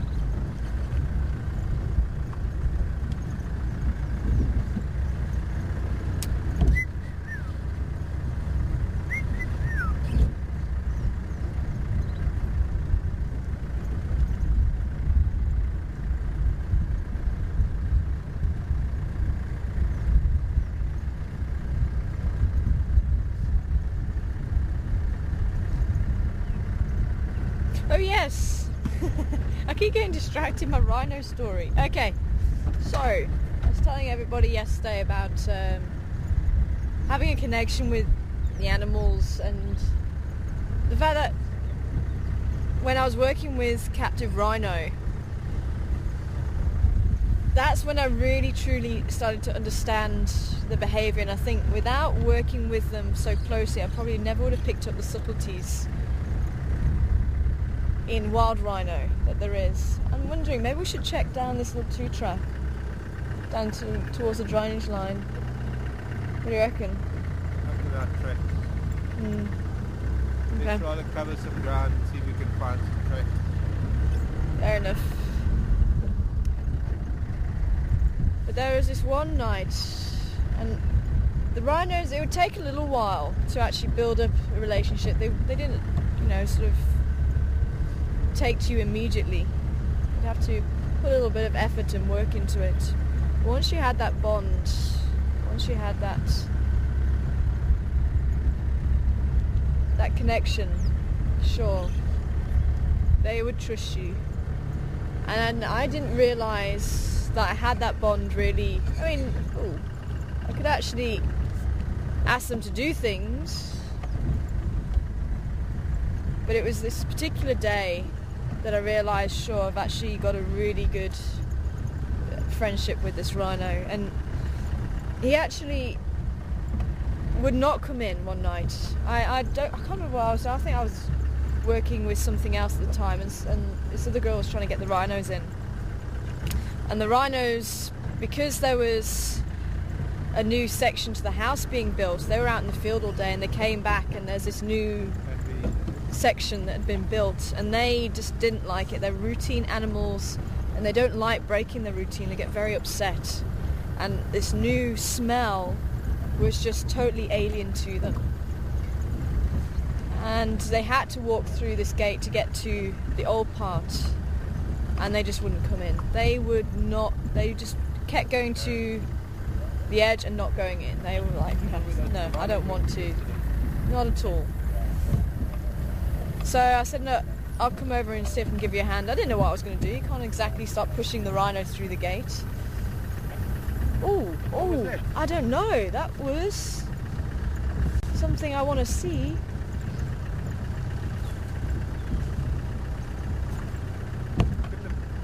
More than a squirrel. Yeah, it was bigger than a squirrel. Had a long fluffy tail.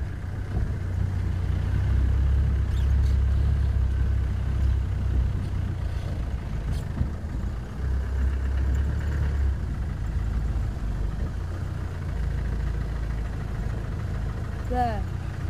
No.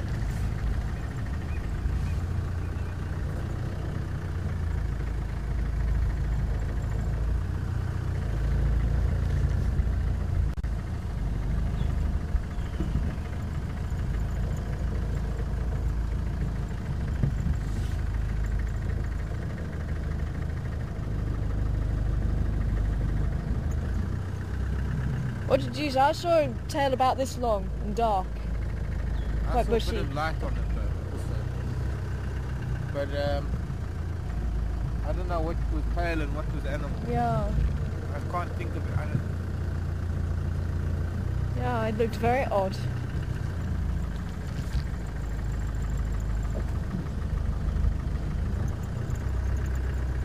But there's a group of Hyenas standing here. So they weren't too worried about it. Concerned about anything.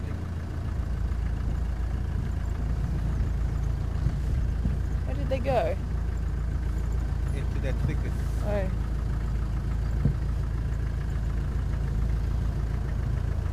Sure. I didn't run over a piece that would actually leave nice tracks either. Oh. You're sleeping, Mark. Camera's not.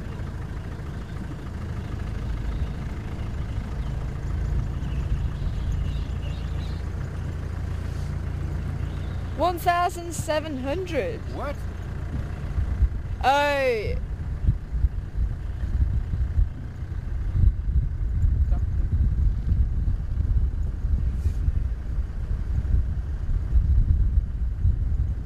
See, now I get a bit confused because I think all the other platforms, I think, feed into Wild Earth, and I think that is the total. But if it's not, then we've got 1,700 viewers.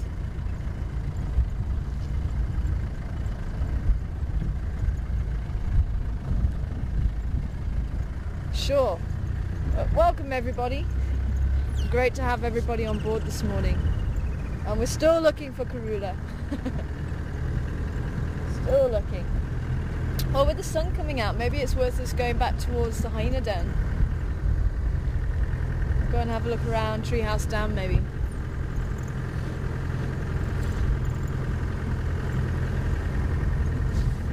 Did you get the Nyana on camera? Just briefly. Briefly. Okay, well I'll finish my story and then you can take over. So I went over to go and help with the rhino. And I said, have you tried food? Yes, I've tried food. Have you tried this? Yes, I've tried this. And there was a few things. So I thought, well, I'll just give it a go and start calling them. And I called them, and the big male, his name was Hookah. He actually started to respond. He started walking towards the gate, and he actually put a foot over the threshold. And I thought, sure, that's further than what has happened before. And I just kept on calling him. And he actually trusted me enough to come in. He was actually taking fairy steps for a rhino. He was sort of like this, and sort of looking around him. Sort of, what on earth is this smell? This strange smell, the look, everything. So he actually trusted me enough to walk through the threshold of this new gate and started walking. The other male rhino was still not completely sure about it, and he came in backwards, but his rump was touching the other male. I think there was probably about a year's difference between them. So he came in backwards, rump touching Hookah's. So he's coming in like this, looking out around, and Hookah's walking in forward. And as soon as they got to the bit that they knew, they were fine. They went straight in. But I didn't have food. It was literally just a bond that we obviously had built up, and I didn't realise how strong it was until that day. And I went back after 6 years. After I left, I went back after 6 years last year, and I called him, and he picked up his head, put up his ears, and actually started walking up towards where I was. I was blown away, absolutely blown away. And as I say, I mean, if you had any other person shout or calling his name, you know, it's saw it so often with new people working with the rhinos. You know, they could call the names and they'd be like ignoring, so we'll carry on grazing. But after you've worked with them for a little while, they start trusting you and responding to you. So we had some Nyala on screen, so I'm gonna let Mark take over. I just wanted to let you know that story because somebody was asking about connections and things like that with the animals.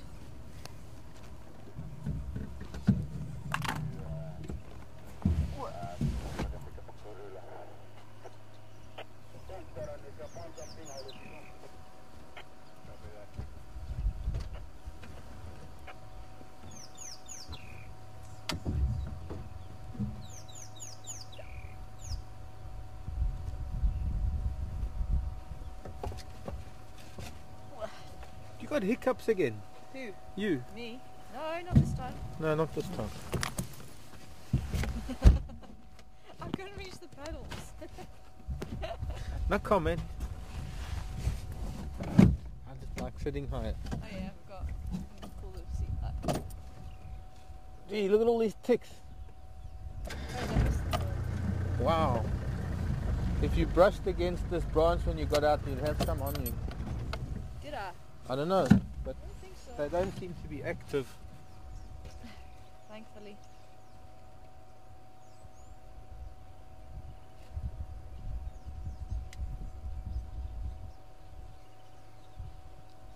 Oh, did I again?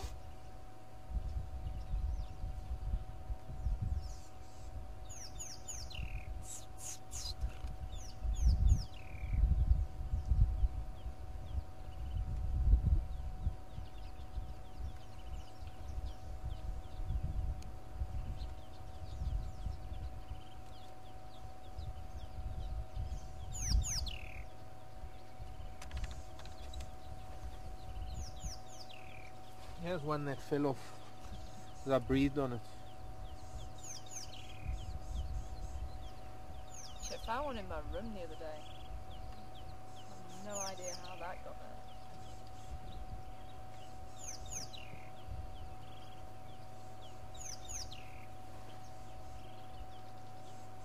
there. I fell down my sleeve. Oh no! Fail!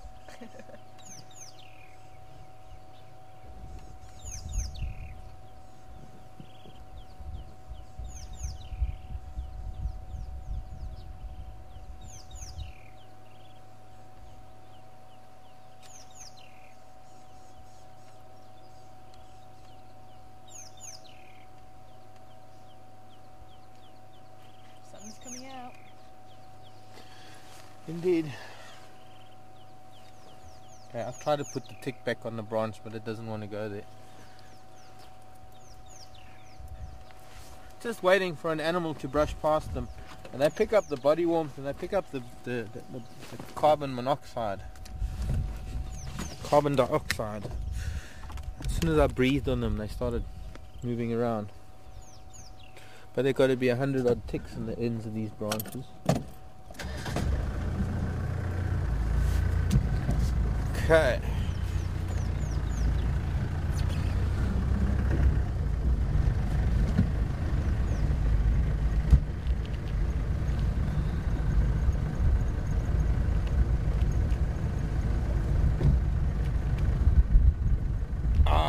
Thank you, Cheryl. Cheryl's saying that that animal we had a brief glimpse of was the fluffy-tailed pangolin. Of course. The elusive fluffy-tailed pangolin. Why didn't I think of that? Actually, you know what? If we're going to go to Rebecca's and up to, let's go to the den, as Tara said. Let's do a little loop through Treehouse Dam. And since 2 days ago we saw that big orchid, and it's no good looking at it now because we'll be looking into the sun. We're going to stop and have a last look at the other big orchid, the other subspecies that is such a pretty thing. Pretty little thing.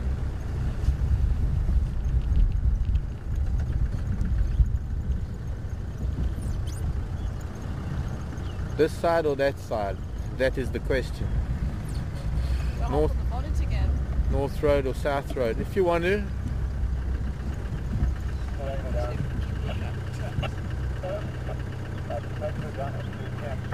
The dollar was coloring somewhere around lunchtime. Oh, there's some ferns. Ferns.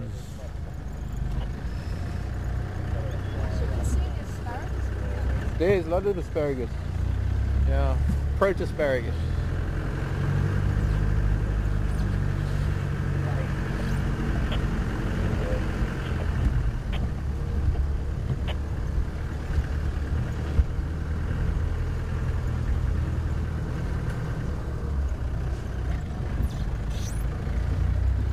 So Induna was evidently up on Drakensberg Drive last night,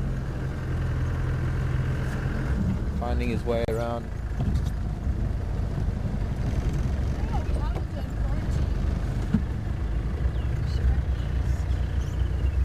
Yeah. From the hyena den. Well, that's, yeah, crossing Rebecca's, going through the dip, bullfrog pan.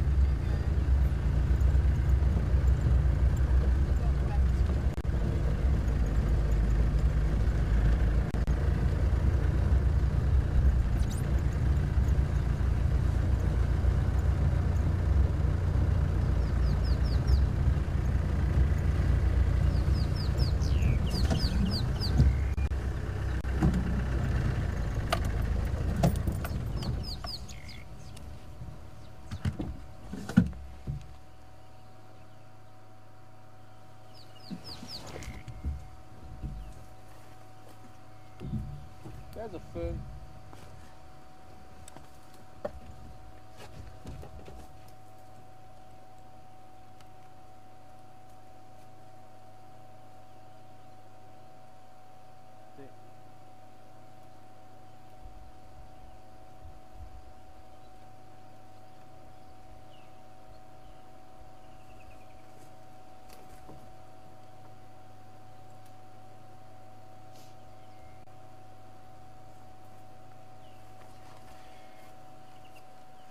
Lipia, like a wild lavender. Anyways, this is for Liz, but it's very old and faded. These are normally very bright red. We might find some more. They make nice Christmas decorations, and this is a seed pod of a creeper. The creeper is all dead, otherwise I wouldn't have picked it. But when the seed pod opens, these little seeds that are bright red with a black arrow on the top fill up these pods, and they're really pretty, and it's known as the lucky bean creeper.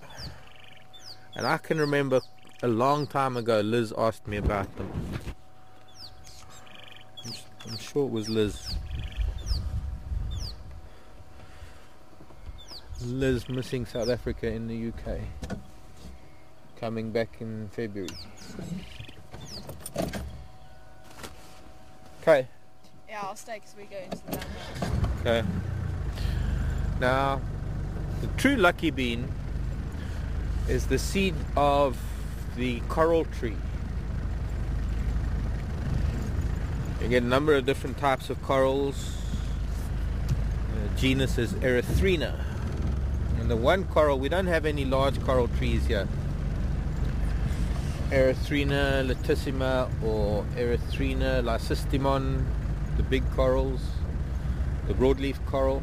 We only get the Erythrina humina, which is the dwarf coral, one of the dwarf corals, and it has a very striking flower. And I think, Mary, the one thing you were asking about flowers, if there's one flower that you could find that's really, really pretty, any one of the corals, they're not called coral trees for nothing. They are coral red, beautiful color, and really showy flowers.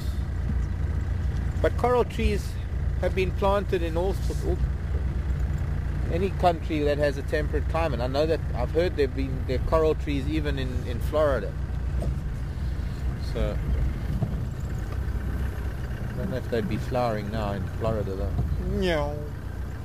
Dung beetle. Flew across our bow.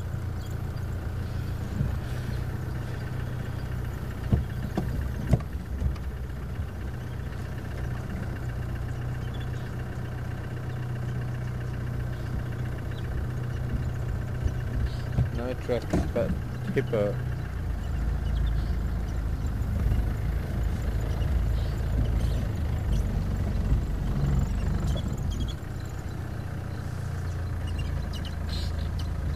Who's making the noise? A song actually, it's not a noise, it's just a lovely... Is it a drongo? Oh, it's the drongo that's... Oh, there's a melanistic goshawk in there. I wondered why the goshawk, the drongo is making so many different noises. I'm going to try and go back, Tara. Yeah. We've spoken about melanism and leucism. At least I think it's a gosh. There was definitely a big, yeah, there's something big in there. Tell me when it... Yeah. It's sitting in the middle so that the drongos don't mob it. There are two drongos that are hassling it. Now melanism is a predominance of melanin where the animal's markings become virtually uniform black. And it's the same as perhaps a black leopard or a black panther or black jaguar. And the king cheetah is one, but a number of animals can become melanistic if they have a recessive gene for it. Are you the only station in Beetles at the moment? Okay, I'm coming in to join you. I'll give you a hand with those winds. I'll let you again.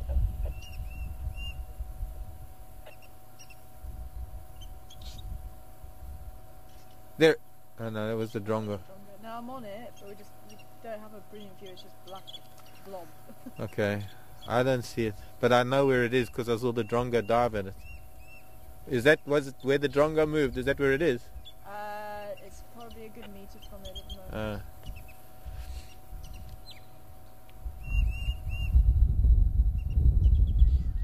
Drongos are making all sorts of noises besides their typical drongo call, and they're probably telling this whole story about this intruder that we can't understand. But what I do understand is that something's not kosher. And you know what? I think that's humgo. I'm looking at a little bit of a mangled right ear on that hippo. Where were my binos? Oh, they must be here somewhere. But the hippo's hiding for you in the tree. Under the tree. What did you do with my far lookers? In the little console. Nice, put his head underwater.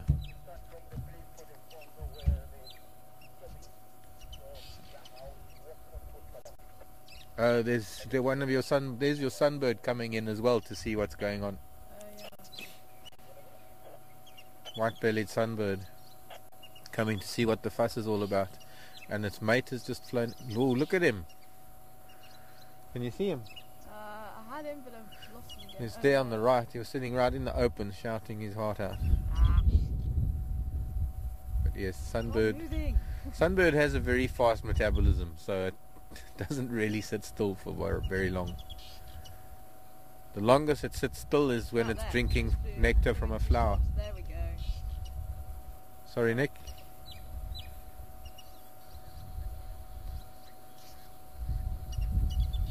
Okay. Evidently a little bit overexposed looking up into the sky. Yeah, no, it was. I was just trying to It's the only way to look into the tree, really. Yeah. There's your sunbird on the far right again. Oh yeah. There he is. Oh. And he's gone. Meow. Gee, that... Oh, the bird's gone. No, because it's out here on the side now, where that drongo just dived. The female sunbird is there.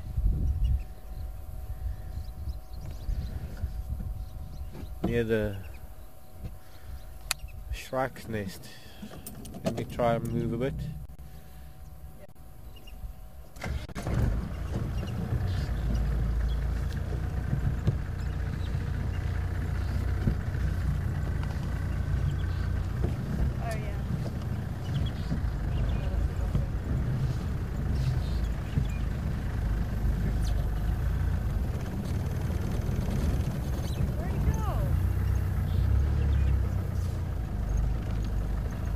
Must be that side. The drongo's diving that side now.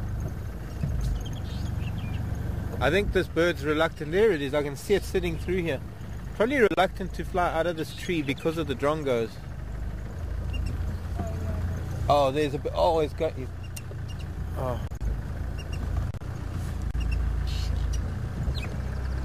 Let's see its tail now.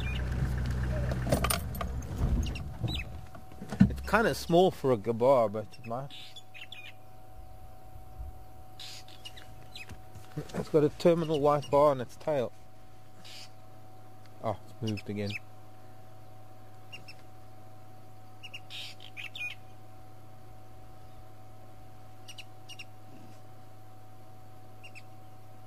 Red beak, red legs. We didn't bring any books today. But I think it's a gabar. Come this side, come on.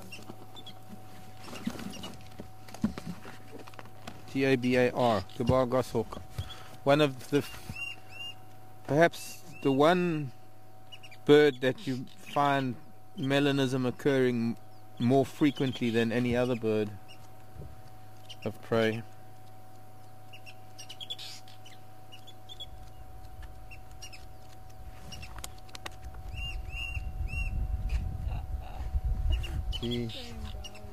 Yeah, see, I say it's reluctant to leave that because it's in deep cover there, and as long as those drongos are anywhere near this tree, as soon as it makes a move to fly out of this tree, those drongos are going to be on it like a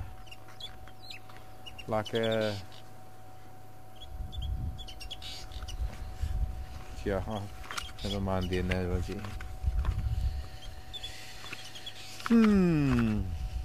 I'm not used to a book with pictures, I'm used to a book with hand-drawn. It's got the index in front. No, I'm at the Raptors. Harriers, kites, there we go, goshawks and things.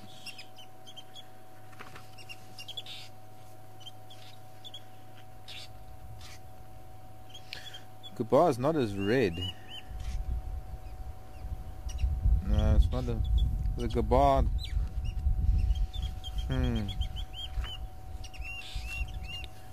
Red and red.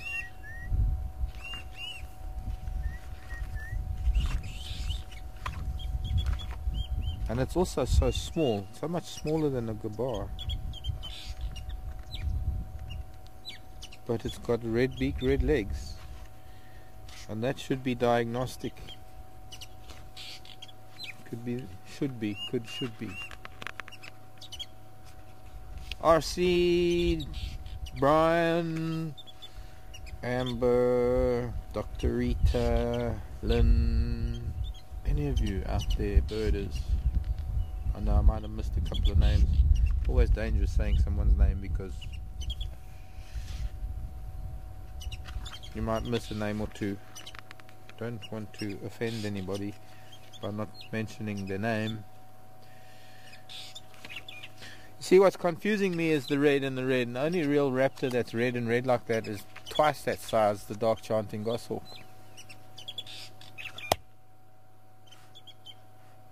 Red and red, but I mean red and red, I mean the red legs and the red sear. Ah, gotcha.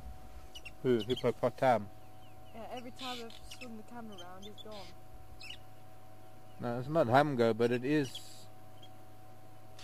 a hippo with a damaged right ear. Hamgo used to have a damaged right ear, but he had this tear in it. Hamgo was a hippo that lived here for some time. I don't think we've seen him for some time. Equal amount of time he lived here.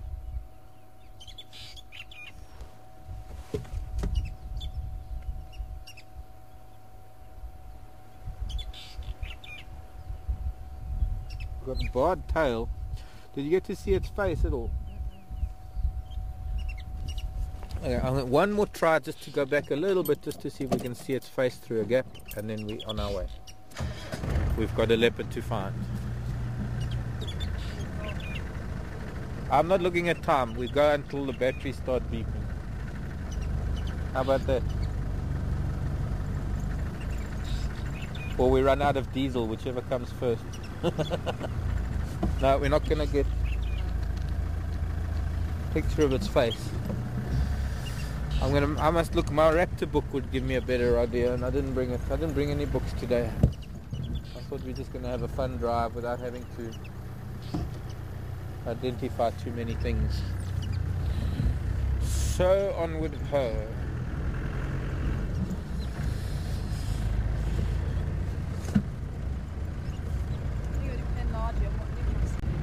Pardon?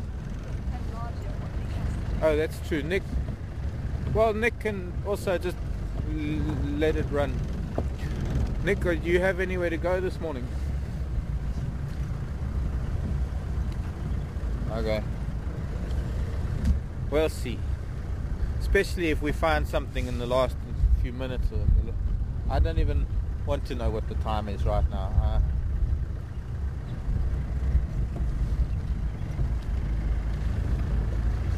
Want to find the Queen of Juma. And I've got to find an elephant because I haven't left a message with the elephant community, and at least if I tell one, just the way they communicate with each other. Pardon?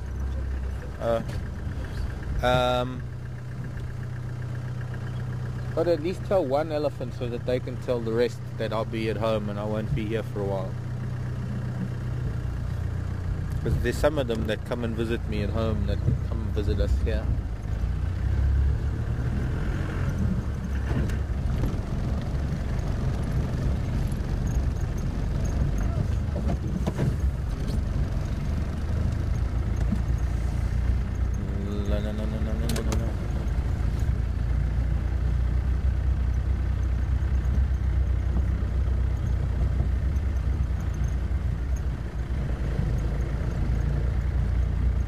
The old safari TV jacket. Yeah, that's cool. They are.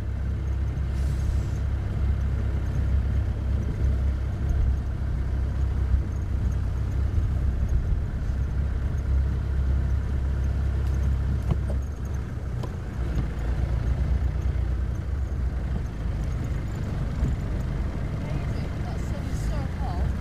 When it does pop out, yeah. We've got like a multitude of layers. I have. I'm not even going to tell you how many layers I got on because I'm embarrassed. And then Nick, So I can actually see. Nick walks in this morning with shorts and a t-shirt, Yeah. and I've got 1, 2, 3, 4, 5. My other jacket was 6. It wasn't that cold. I'm just a sissy when it comes to lower temperatures. I anticipated a cold morning when the sun, well, because of the cloud and because it's, I'm wearing boots even. I can take my shoes and socks off soon. So should we do Rebecca's? Should we go that way? Or should we? There's zebra. There's another giant African land snail. Hello, snail. Way behind us on. Let's go to the den and then we'll come down Zoe's and do a loop round this way again. We'll get to those zebra. They're not going far. Oh, plated lizard dived into its hole. It was sunning itself. And it's a nice morning for reptiles because they've been cold and wet. With this little bit of sun coming out, they are sunning themselves. The rough-scaled plated lizard.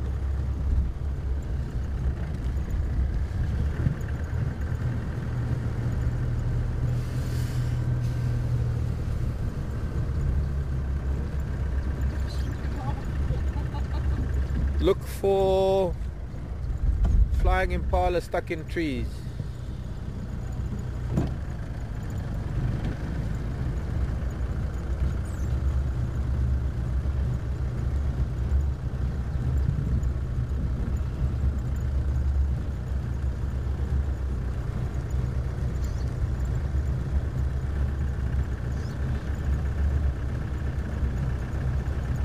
Karula.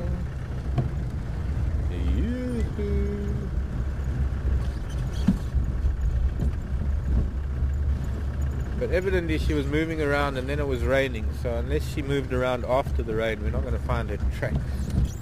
Look at all these swallows. Maybe termites erupting.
Morning, Mr. Groover. Hello, Roy.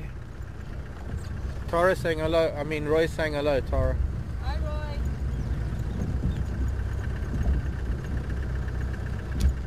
North Carolina.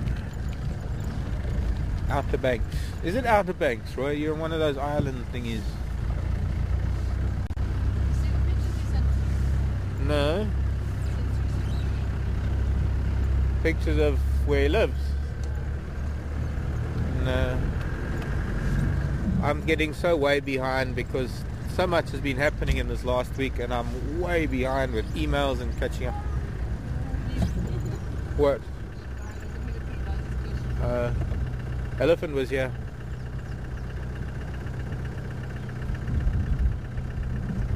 That was a zebra wood.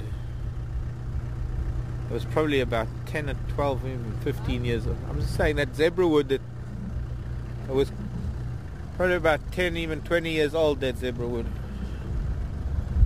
Ripped up, roots and all. Problem with it being as damp and as wet as it has is when elephants are breaking things, branches, even something like that, ripping it up with its roots, it's going to stay moist, it's going to stay, it will appear alive for a lot longer than if we had a hot sunny day, and that would dry it out a lot quicker. So it's hard to gauge the age of something like that under these weather conditions. But it could be that there is an elephant still around here. It might even be the same one that we saw at the dam. Okay, can you move quietly and carefully so as not to disturb it? Shh. Tara's gonna get on the camera so we can get the orchid. But we don't want to wake it up because you don't want to wake up an orchid.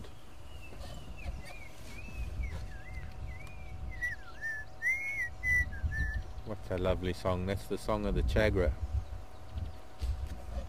The black-crowned chagra. T-C-H-A-R-G-R-A.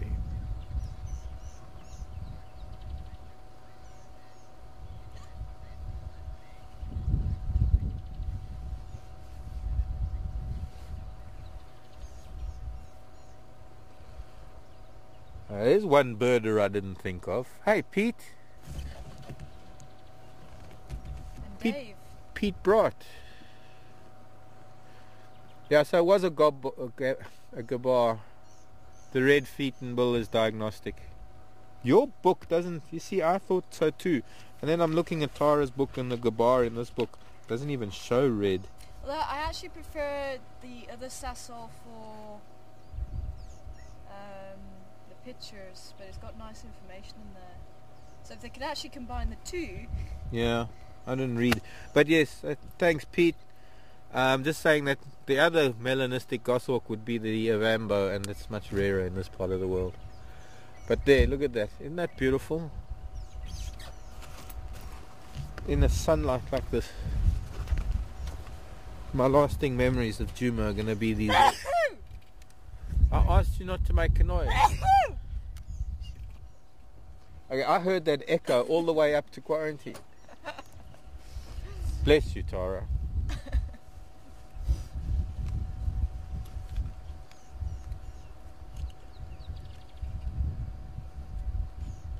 And anything else that managed to experience that shower. Now come back, sunshine.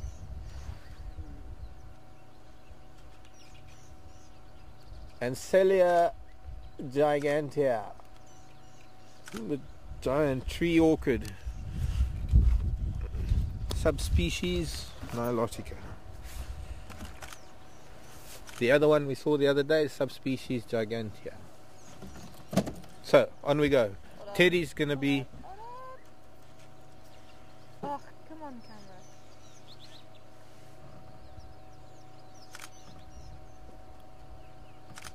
Teddy's gonna be out of the den. Okay. Waiting for us. What's that big... Oh, it's a bateleur. It's flying pretty tight circles.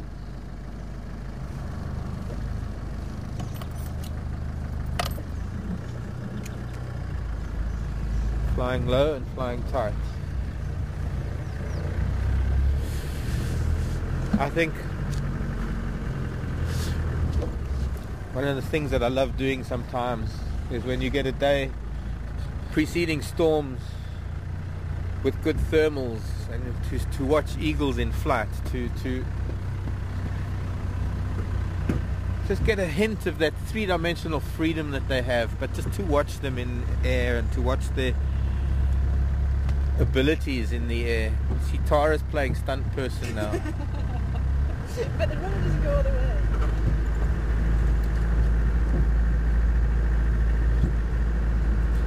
Plumber! Huh? Plumber!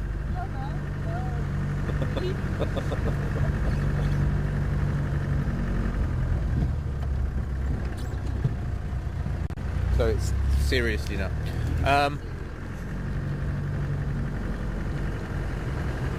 The eagles in flight, yes. And you get some really amazing flyers, but you know, the higher they fly, the less acrobatic they get, unless they're mating. It's one of the most acrobatic things you could see. Oh, look at the tenebrionid. I want to... That tenebrionid in the road.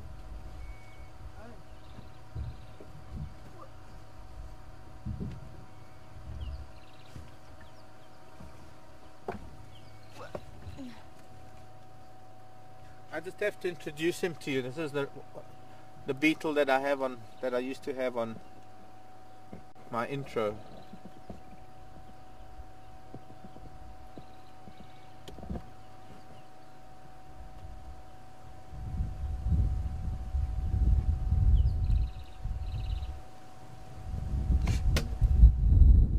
I'm sorry.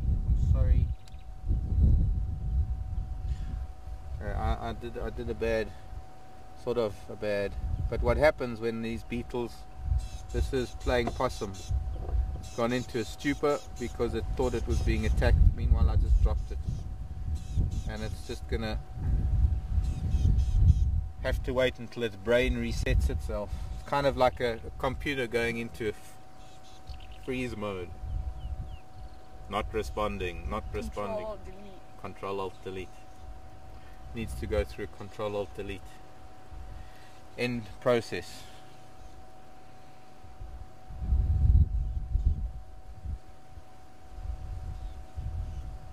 It was fine until I dropped it.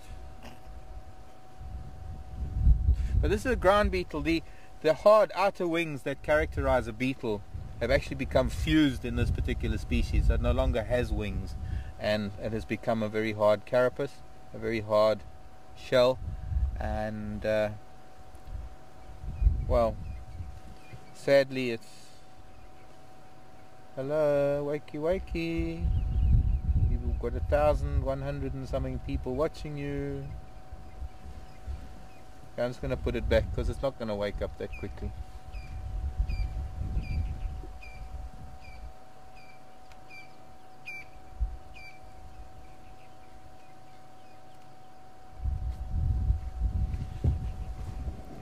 respect to talking about eagles flying. Now, don't stand on it. Oh, the grass just off of the vehicle. Fish eagles. Yeah, punched the microphone. Fish eagles mating, going into a talon lock at 3,000 feet and tumbling down through the sky, just tumbling down, mating in midair, coming to watch. But eagles on thermals aren't as interesting as eagles in a stoop or eagles actually doing flight displays. And the one eagle that is fascinating to watch any time it is ever in the air, and it spends most of its time in the air, and that is the batelier. Their acrobatics or their aerobatics are phenomenal. They fly at a much lower altitude than all the other eagles. They're one of the lowest soaring eagles. In fact, you can't really call it soaring because it's only at about 100 to 200 feet. It's just above the tree line. And you see them, they fly like a grid pattern. They fly up and down their territory, and then they'll sort of start all over again. So they don't necessarily circle all the time. And that's why when you do see a batelier suddenly doing a very tight circle, you know that it's seeing something and it's doing a double take. And those are the times when batelier are perhaps the most incredible things to watch in the air. It's like watching certain fish underwater, like a shark. I think we've brought hyena into your home in ways that I think a lot of you have never seen hyena, having spent so much time at the den, seeing the tenderness between them, seeing the characters that they are. And perhaps with the underwater cam with Wild Earth, you'll get a glimpse into the lives of some of the underwater world, and perhaps sharks in a way that you've never seen them before, because media and stories always paint these animals in such bad light. But you know, in all my years of diving, probably one of the most graceful and one of the most incredible creatures that you could watch underwater is a shark. And it's not like they're out there to bite you as soon as they see you or eat you. It doesn't really work that way. We got a cloud of flies following us. And look at Tara's hat. There's like 50 flies. Probably on my back and my hat too.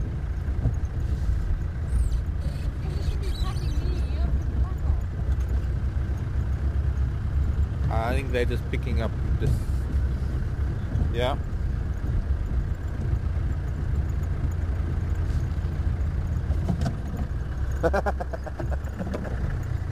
Joanne says they could hear you sneeze all the way over in Michigan.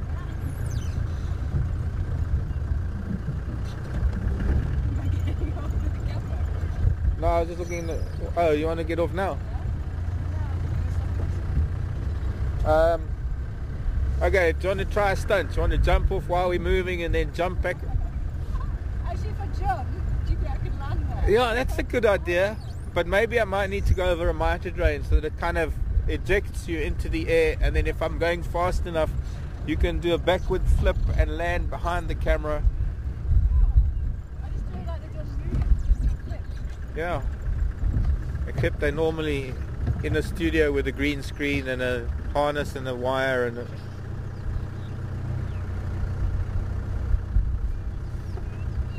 Hello, Cindy. So what was Cindy saying? Cindy in Arizona. The only vet tech I know in Arizona. We got a... Oh, hello, Cindy. Got a few Cindys. Cindy Shiano, Cindy Bieber, and Cindy Kroll. Any other Cindys I'm missing?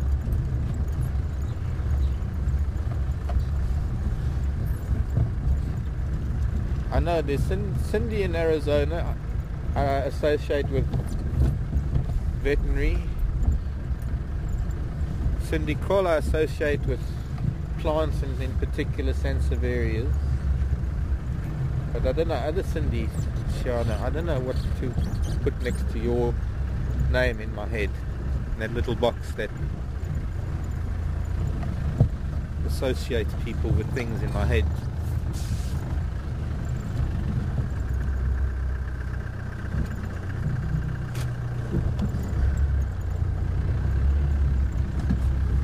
Floppy ear is gone, and so have her little one. I'm hoping this eastern side of the den might have somebody sunning themselves. Yes, no, no. Not today, Josephine. Oh, there's a plate. Look at that. How can a rascal plated lizard share a den with hyenas?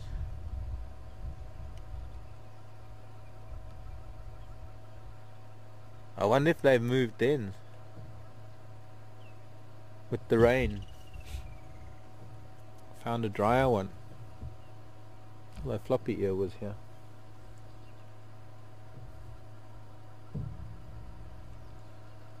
Sadly, Teddy's not.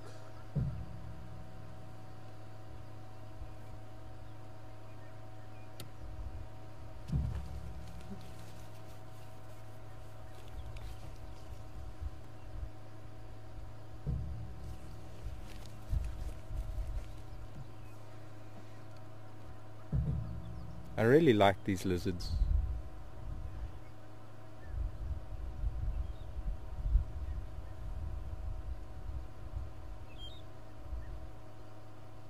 But I'm wondering,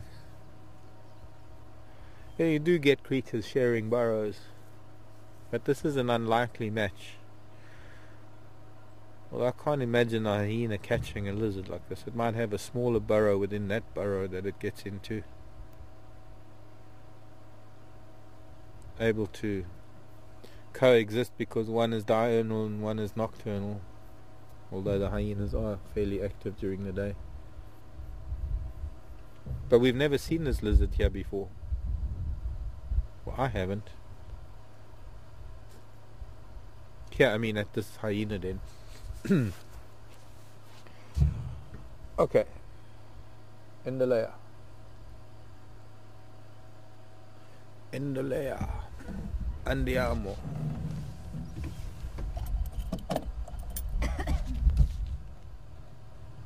She's going to a different hole. I could be living here. Could be what we call making hay while the sun shines. There's tracks going in. Hyena tracks going in. It could be the inside because it's been cold, but I thought that maybe, yeah, I see that. That's fresh too. But I would have. Ah, okay, there we go. Other Cindy is a. I knew you would be an animal lover, Cindy, but other Cindy is a registered nurse. Okay. Control S.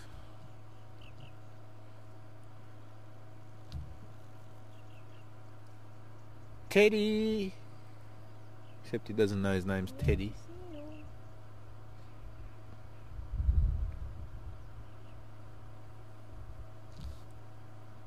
A lot of sticks there that never. Well, they were, I saw them the other day at the entrance. There's a few flies in the entrance as well. I'm sure there's somebody inside there. Actually, the way the angle of the sun is now, it might even be shining in the den.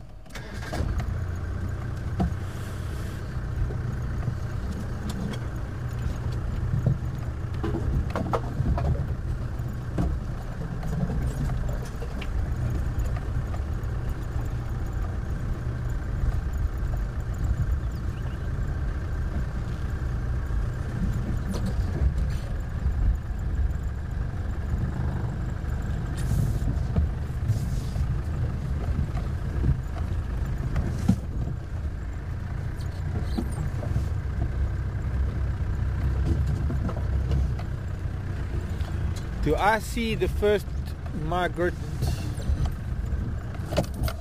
of its kind? Where are you looking? That bird up there is the first redback shrike. See, it was worth it coming out today, because that's the first redback shrike of the season. Female, by the looks of things.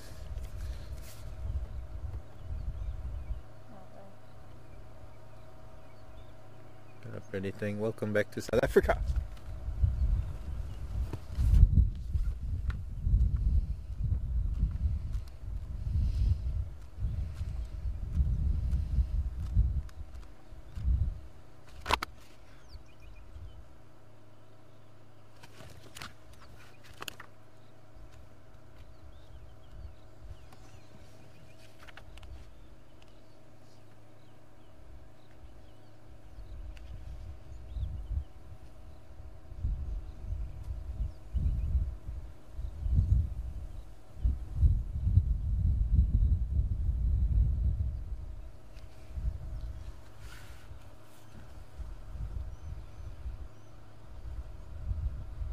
They just get chased by the hornbill.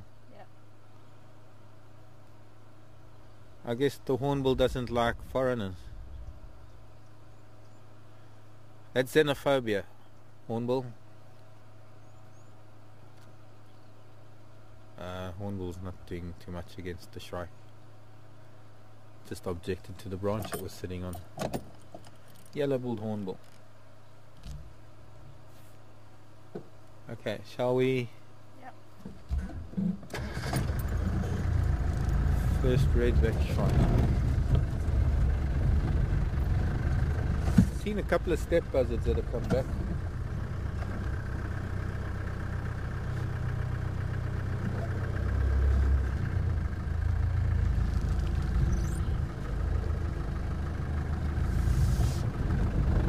Still waiting on the European rollers. They kind of take their time, you know, they spend time.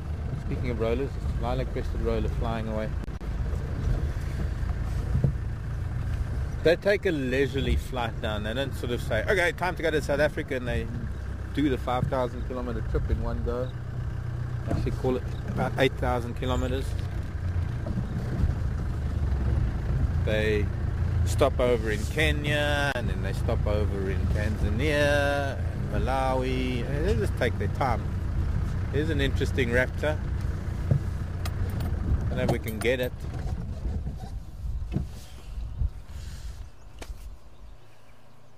Just hanging in the air.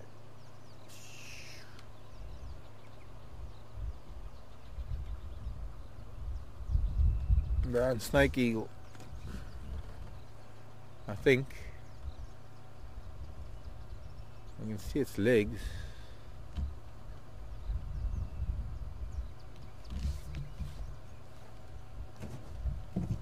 Okay.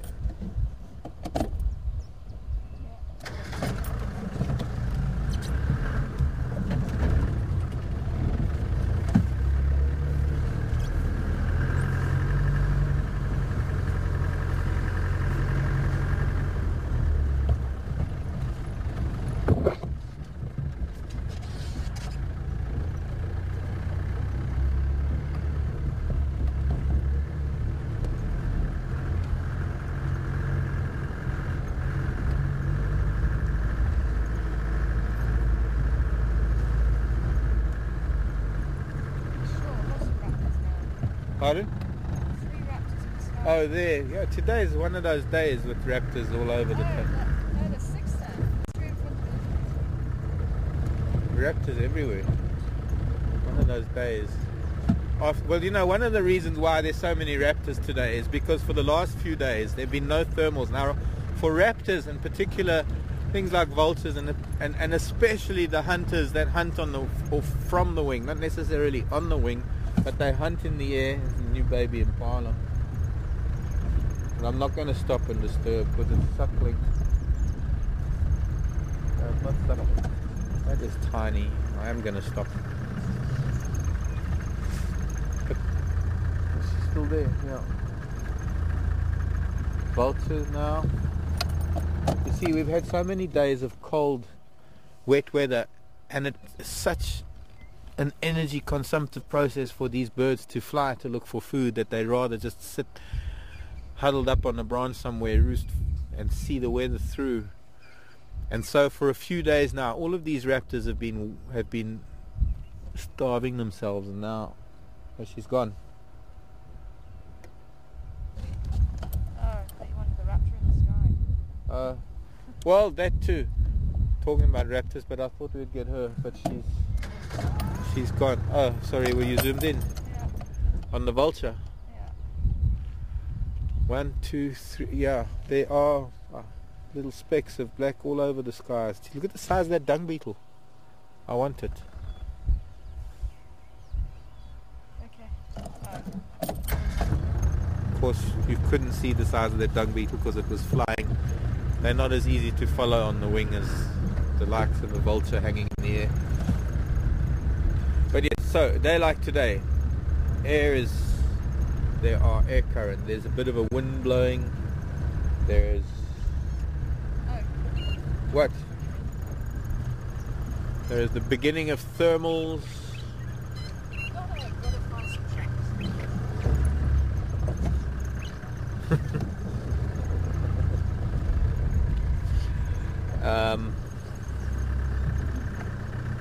Good flying weather. Good flying weather for raptors. Not so good for the likes of, say, a little 172 or a 206, or even a little Bonanza. Worst little plane I've been in a storm is a little V-tailed Bonanza flying through a storm. Bounced around the sky like a seagull in a tornado.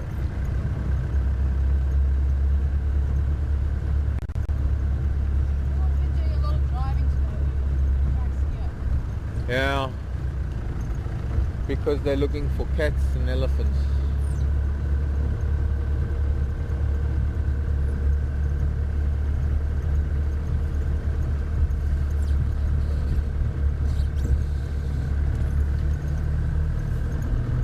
It's your shirt. Yeah, it's blowing hot and cold. Sun goes behind the cloud, we get the cold wind. Sun comes out,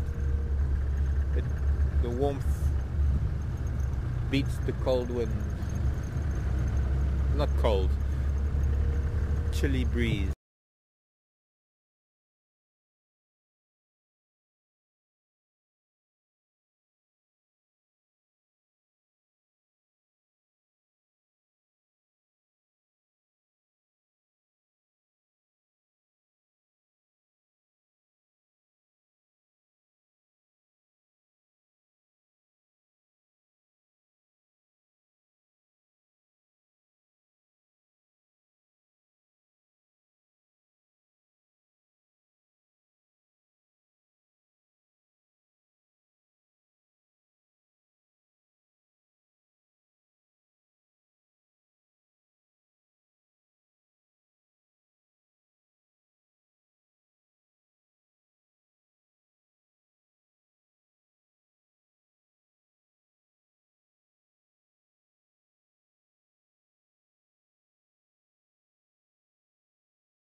But yes, so a day like today, there are air current. There's a bit of a wind blowing.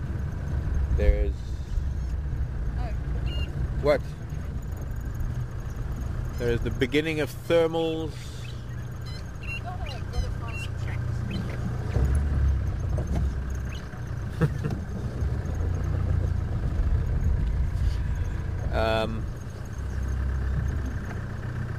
Good flying weather. Good flying weather for raptors. Not so good for the likes of, say, a little 172 or a 206, or even a little Bonanza. Worst little plane I've been in a storm is a little V-tailed Bonanza flying through a storm. Bounced around the sky like a seagull in a tornado.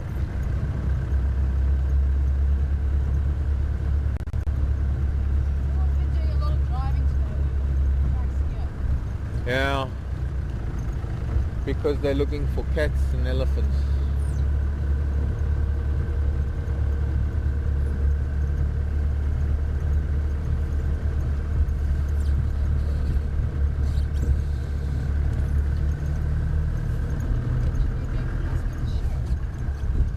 The shirt or the... this is your shirt.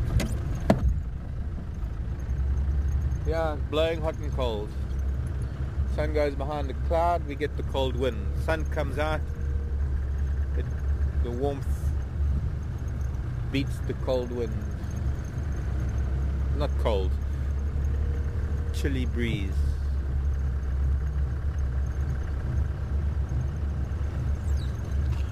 Okay, so let's see what's happening in the land of Channel 2.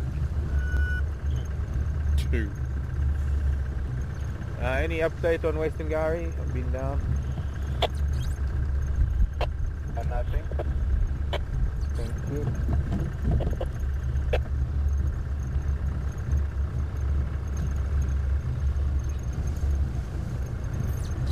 La Dronga.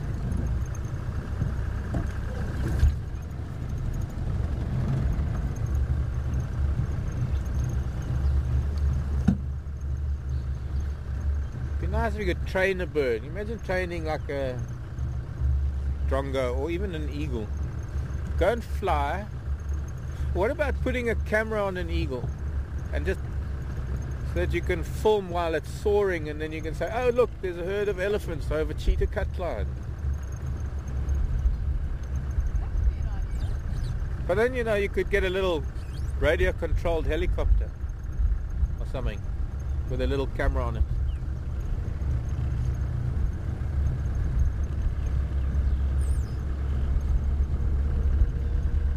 Using technology to its fullest advantage, to its fullest capacity, to its, you know what I mean.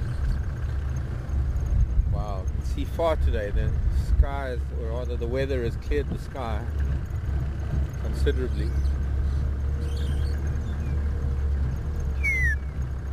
Magpie shrikes shouting. Right, we're now on the end of Zoe's Road. Let's just do a quick turn around. No, I see there's been a vehicle there. We won't. We'll just go down Philemon's cut line. See if the zebra are still here. They should be. I can't imagine that they've gone too far.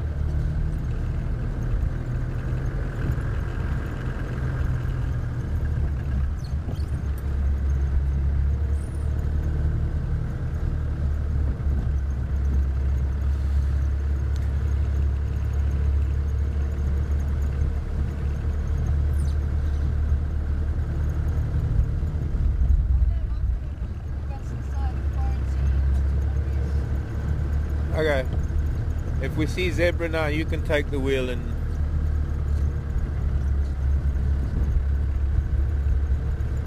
go that way.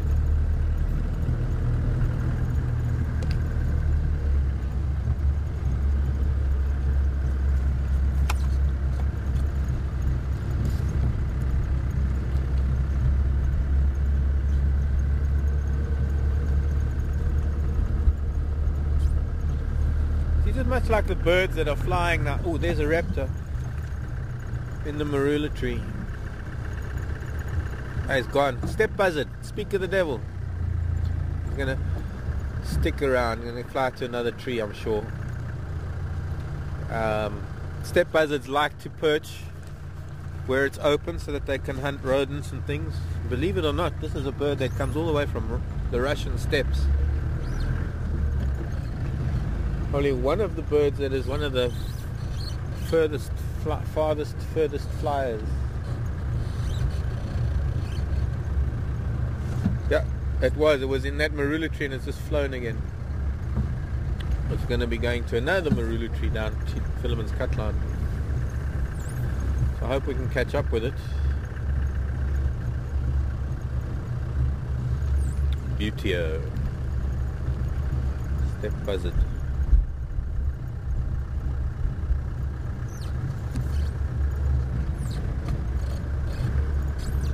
Step buzzard doesn't hunt on the wing, hunts from a perch, so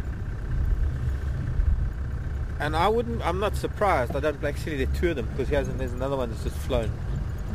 I'm not surprised they prefer hunting from a perch. I would also, spend a couple of months flying virtually around the entire planet, and when you get to your destination you still have to hunt on the wing. That's not fair. So it makes sense that they prefer to perch and hunt from a perch. Like you, Drongo.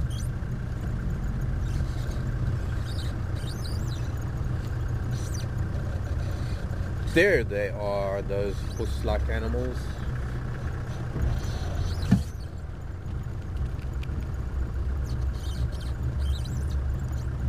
Hippo is walking here. Must have been going the other way. I mean, must have been at night because it's going the other way.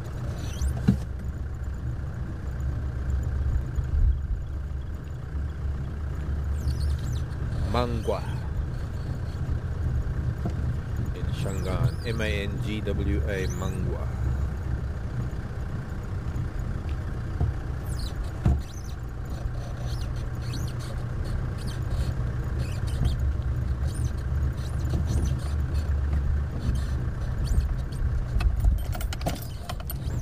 And a dung beetle, dung ball. You gonna roll back into the road? No.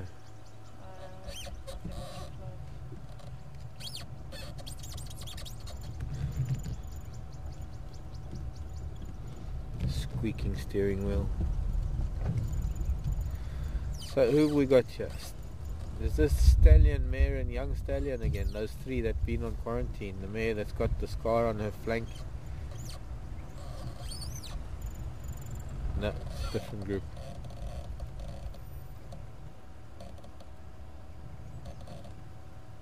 That little one spooked the other two. Ah, there's a group of four. It's not the same group. Oh, and a snail too in the road.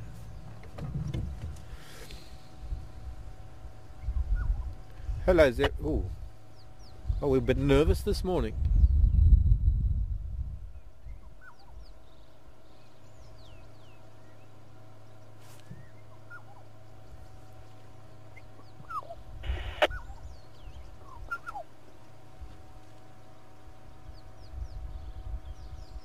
I think the zebra stood on the snail.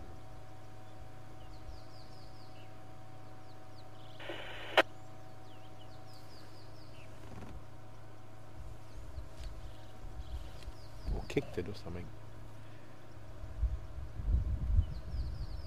Snail's not looking happy. I mean, if a snail could ever look happy, but it's body language.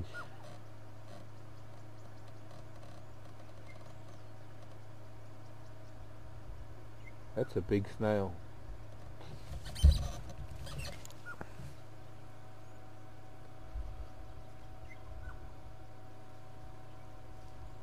And the liquid call of the oriole in the background.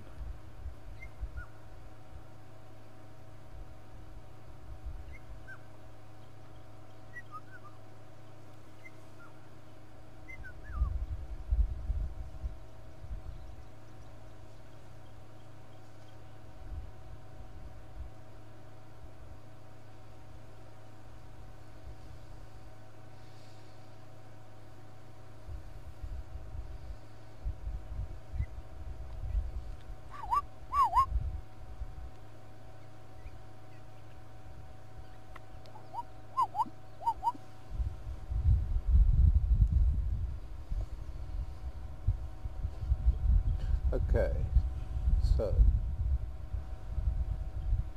time to swap over.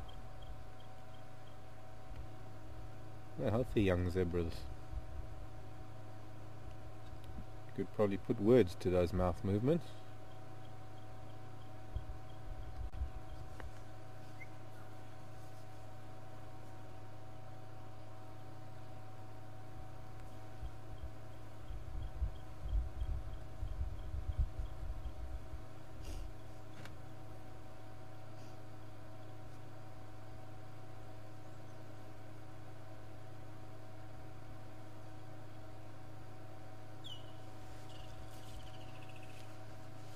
kingfisher.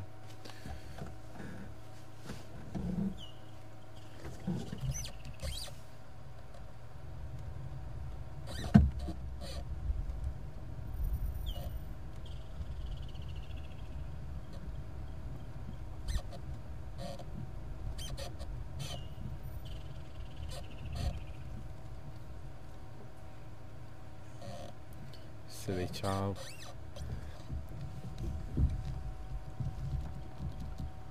Some animals, in fact a lot of animals, the way it works here, because there's a fair amount of consistency in the behavior of the vehicles, and I've noticed when I do what we just done now, just letting the vehicle roll down the slope without the engine, the tires make a different noise. The whole thing is it's a different noise, and it's a different concept, the animal. And I've known animals to get quite, or behave quite differently. Just like that zebra, I think if we'd driven past it, it would have stayed there. But the fact that we just rolled past it made it spook like that. Not too sure what we're about.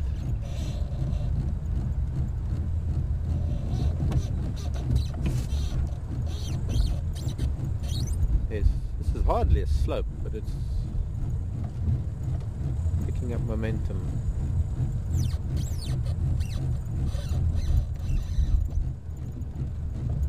And that one makes me wonder how long it'll take animals to get used to electric vehicles.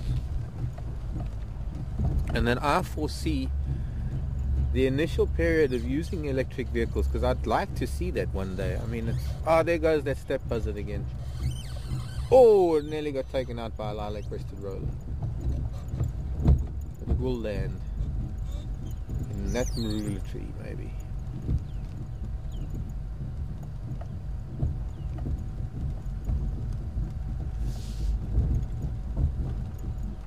But I foresee the initial period of using electric vehicles, I foresee animals behaving a little bit differently, because they're so used to vehicles with noises. So much so that often animals will totally ignore the vehicles, because as long as they can hear them, they know where the vehicles are. They don't have to be concerned about them. But if there's a vehicle that's moving so quietly, I don't suppose it's that quiet. I suppose eventually the noise of the tires crunching on the gravel will be enough for them to listen to. Right now, that step buzzard is somewhere in one of these marula trees. A little bit further off the road. It might stay there if it is there somewhere. Look at the size of that mistletoe on the right hand side of that marula. In full flower.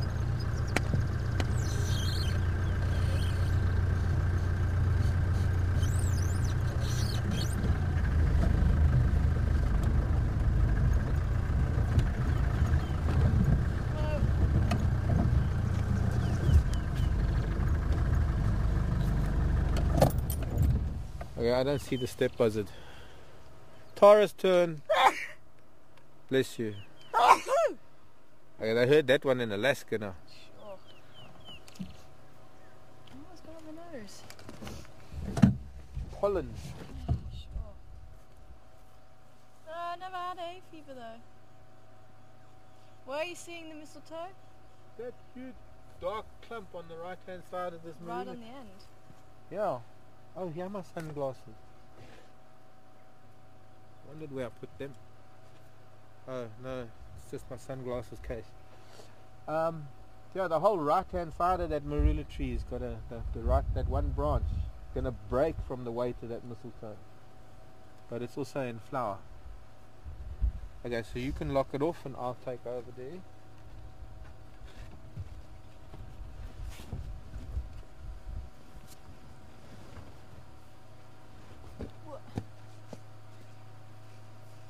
What did Nick say? Nick said he doesn't have to go anywhere right now.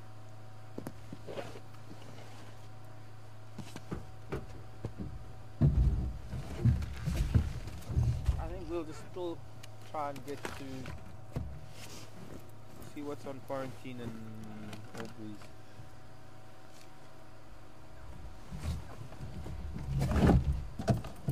Oh! Ooh, sorry. Before you were in. I was just standing on the tyre, but just hang on before we go. We can't get much closer to this. No, I think I've pulled in as much as possible. Can't really see the flowers too well.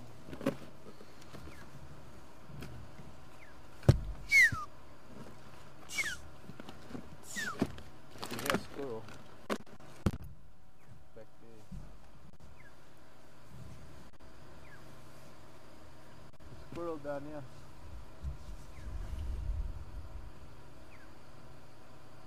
No.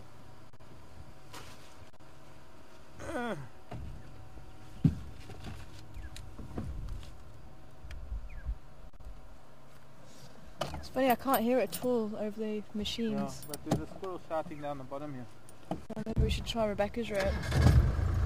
Just down Towards that little dip, yeah. Because there are no tracks anywhere. No, there's nothing. There's also this old road that runs parallel to the road. Well, that's what I was wondering, but that gets very wet. And also, and it gets because the elephants have broken branches. Yeah. So I was thinking about that one. I remember last time I went after a lot of rain, I nearly got stuck.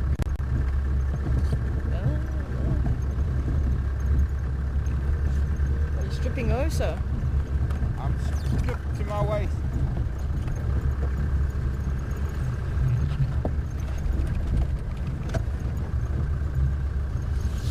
Moving lanes.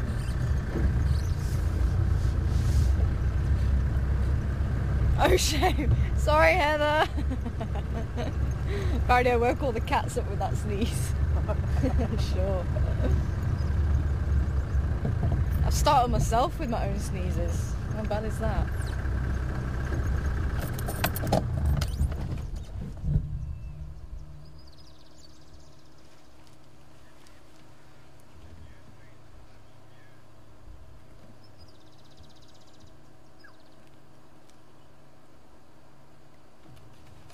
Cool, thank you. So the total amount of people that have viewed us on Ustream is over 10,000. What? Yeah, but that's from... Total. That's the total. So that'll be people dropping in and out over the last 3 months. But 10,000 people have viewed us.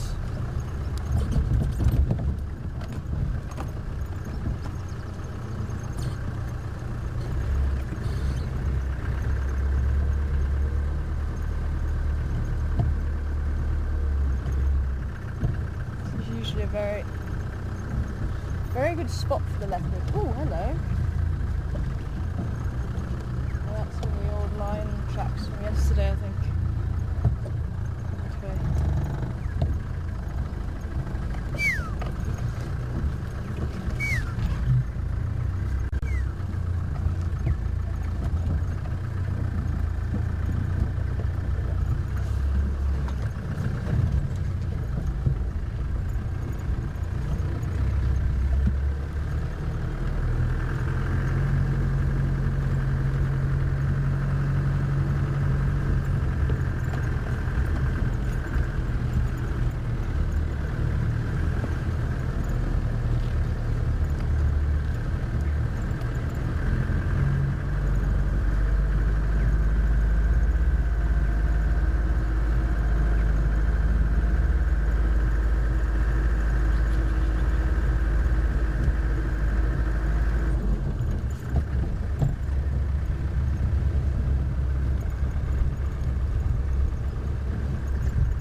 Do you think it's worth checking out the old hyena den here? That'd be a possibility. Why not? While we're here.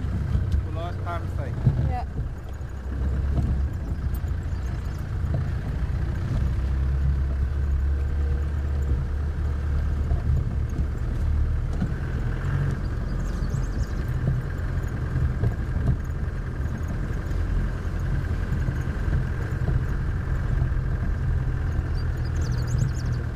Gang didn't even come and say goodbye. Actually, I wonder if they are still down in the south.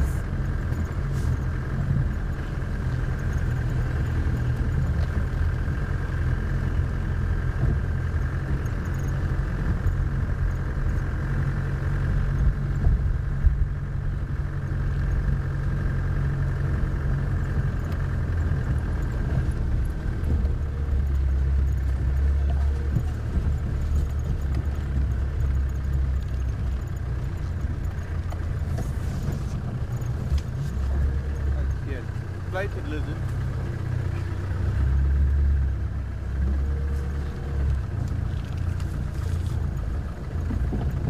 I must admit, I prefer the hyena den on Zoe's road to this one. This one's not as good access to seeing what's going on by the holes. Stop a sec.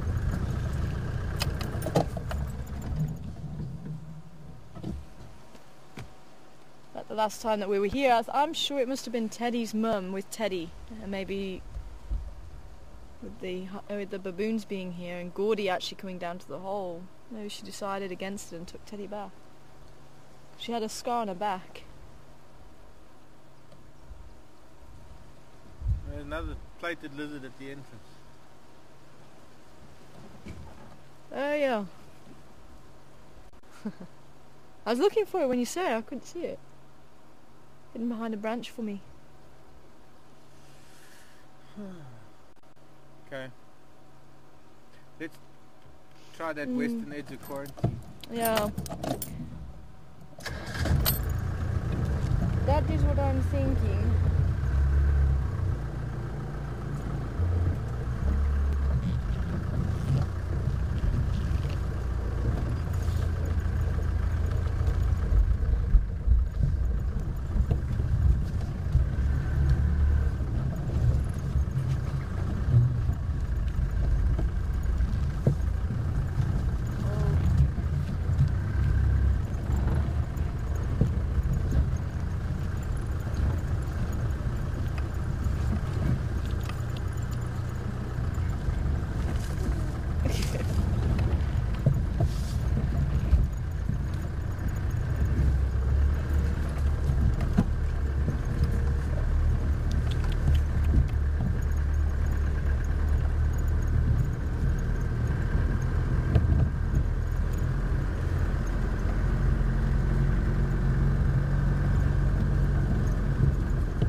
Unless she's made a kill in a block somewhere, and that's why we're not seeing any tracks of her. Or she moved right over into the east and the rain's just washed all the tracks away. There wasn't really that much rain to wash tracks away. It just covered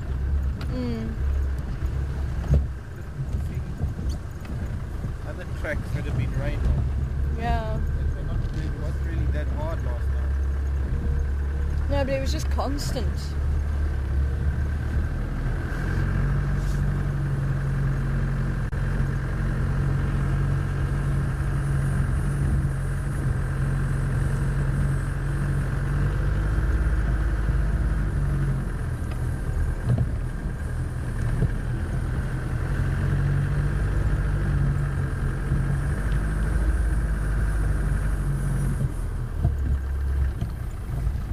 Hyena. In that way.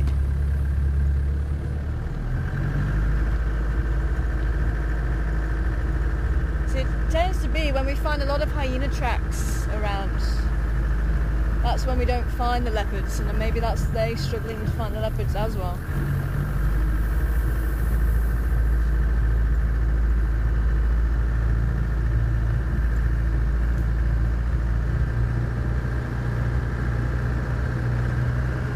When was the last time we saw Teddy? Penny, Teddy. I'm just trying to think. last time I saw Penny was probably Teddy. Teddy. Teddy. Teddy.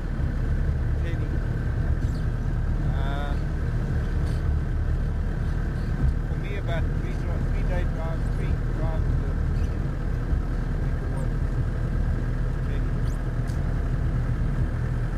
That was the last time we saw him.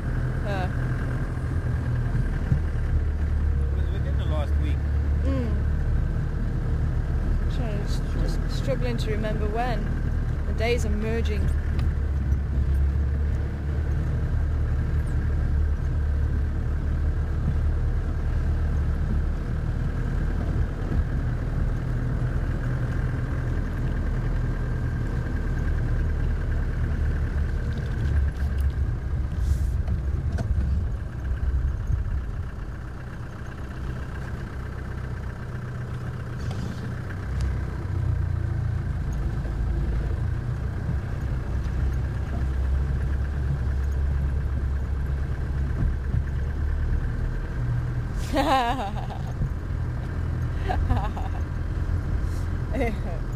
Who was that from? Pam. I think you're right, Pam. Apparently Pam's saying last time we saw Teddy it was before Seb left. So maybe Teddy's gone with Seb to Cape Town. Did anybody check his bag? Well, I didn't know, so maybe it was in the bags.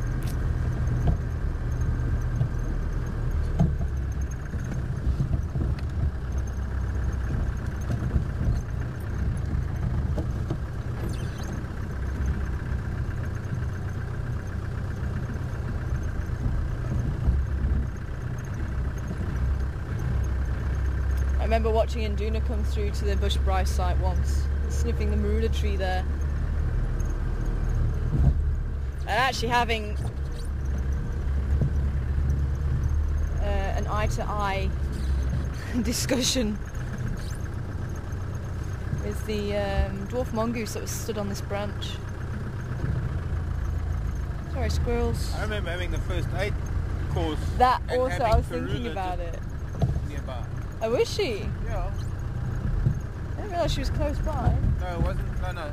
It was the warthog that were watching him. Oh, yeah. It was another time we were here at Bush Bryce site one night. Maybe it was the New Year's party that Karula was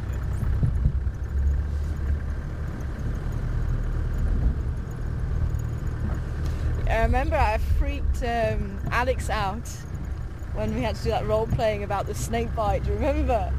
You freaked all of us. That was actually quite funny because each one of us had to be a patient. And the guy says to me, okay, you've been bitten by a snake, you don't know what type of snake you've been bitten by, but just pretend that you, well, obviously pretend anyway, but he said, but you shout for help, but whenever anyone tries to help you, tell them to keep away. So really, sort of mess with their heads, and that's... Yeah. It would have been better if anybody else got that particular task, but you did. But yeah, it was quite funny. So he said, and the way it starts is you start screaming. So I just let out this, I didn't even know I was capable of it, this blood-curdling scream. And then everyone comes rushing in. But it was so funny because Alex was saying, because I kept saying, no, keep away from me, back off. And I was like, somebody help me. So I was just messing with her head so much. And Alex said afterwards, yeah, but she wouldn't let me help her. And he was quite distraught about it. It was quite funny. Well, we didn't know that your acting abilities were so great. We were starting to think that actually maybe something did happen.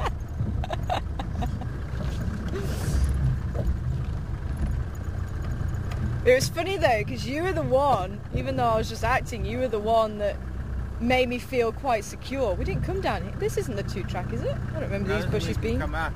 Oh, okay. So I was going down the right one. Well, you can go down here and then go around. No, that's what's a trick. Although it does get quite wet.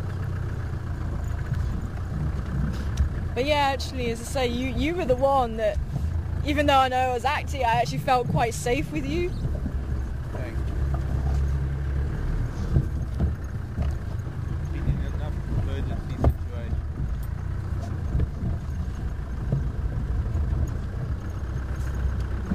Very right.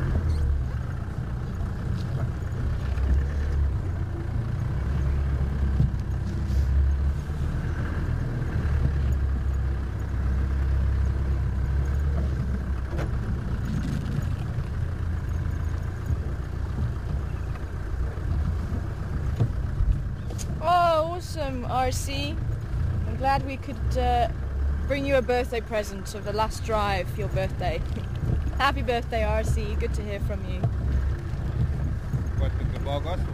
RC, it's his birthday today. So he's enjoying... The Gabar was his birthday present? Oh, the drive. Oh, the drive. Yeah, he's saying we made his day by doing a drive today. Well, at least the weather's been with us.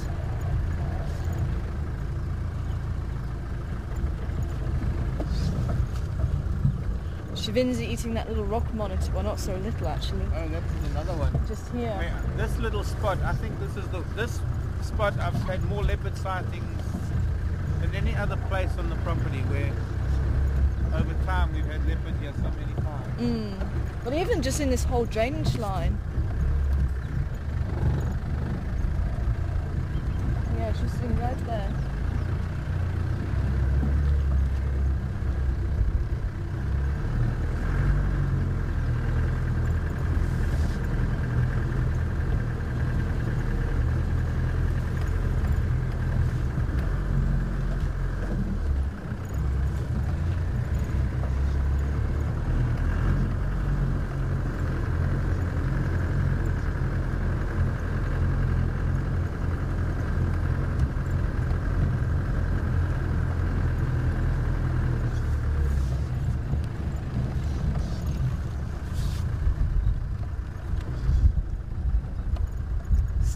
Tracks. No, the buffalo up there.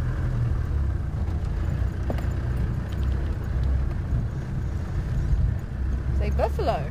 Yeah. Oh yeah. Two of them. Go and say hello to the buffalo. I still think we need to go up to Aubrey's Road just to see. Okay. Let's go and say hello to the buffalo.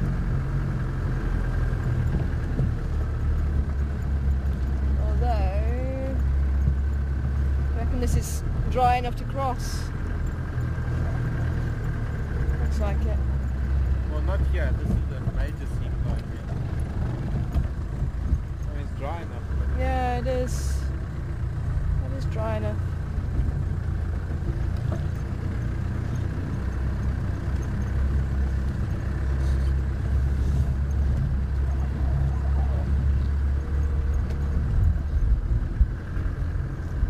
Hey boys, we've been spotted.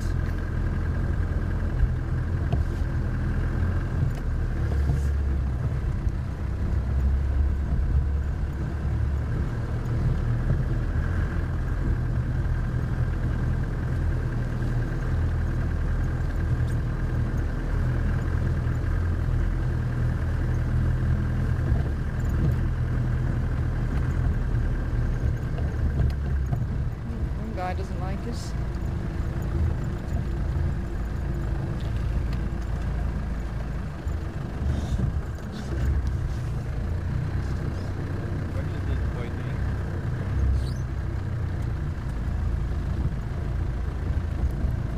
What's wrong, mister? You're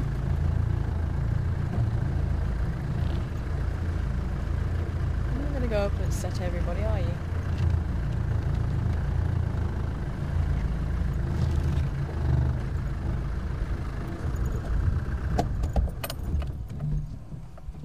What's up?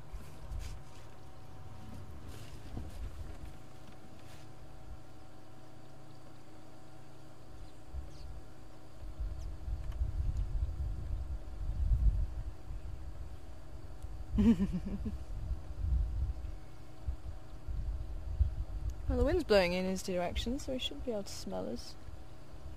Maybe that's the problem. he's a youngster. Hmm.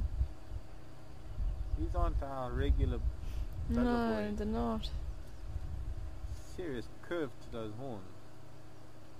But even the male stood next to him is actually, that's quite a wide set of horns he's got as well.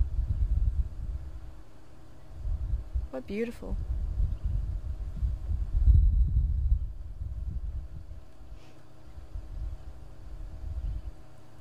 The old man that's probably behind the termite mound for you doesn't really care.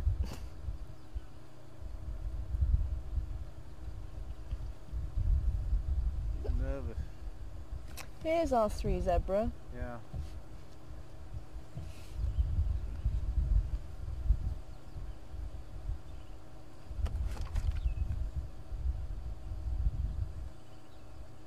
These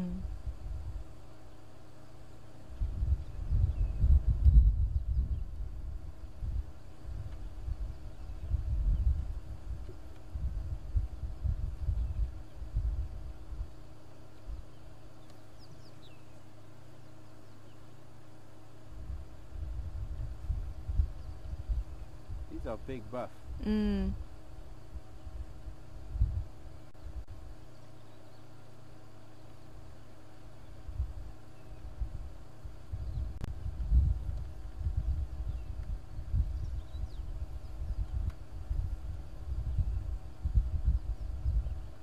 It's almost as if there's something they're not quite happy about that was...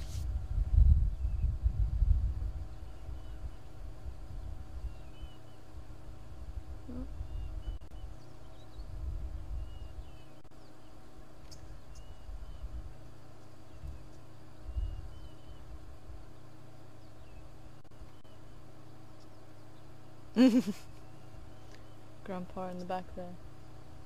Oh well, if we must.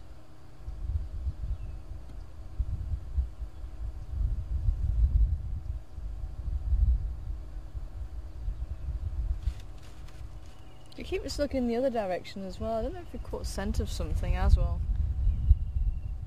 But he definitely is very wary about us.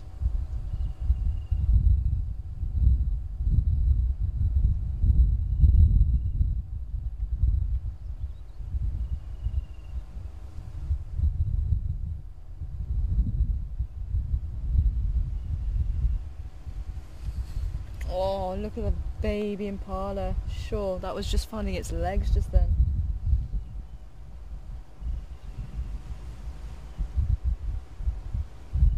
Gotta be barely a couple of days old.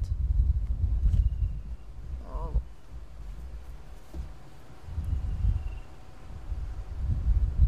Mama's bleating.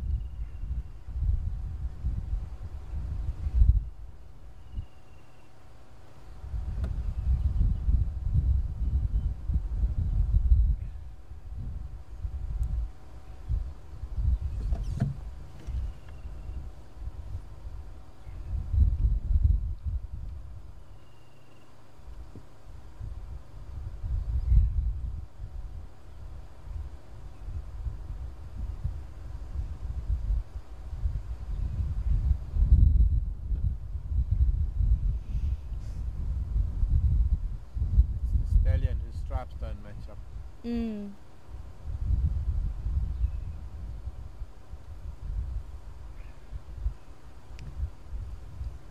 What's happened to your baby, lady?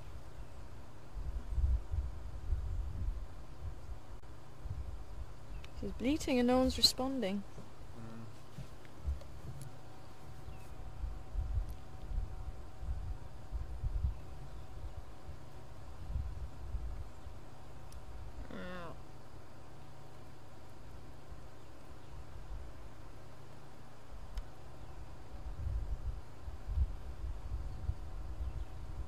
Are you mine?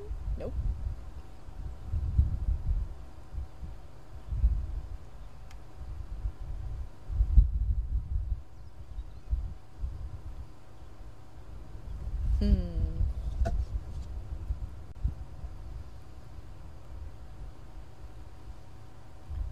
Well, everyone else seems quite spread out.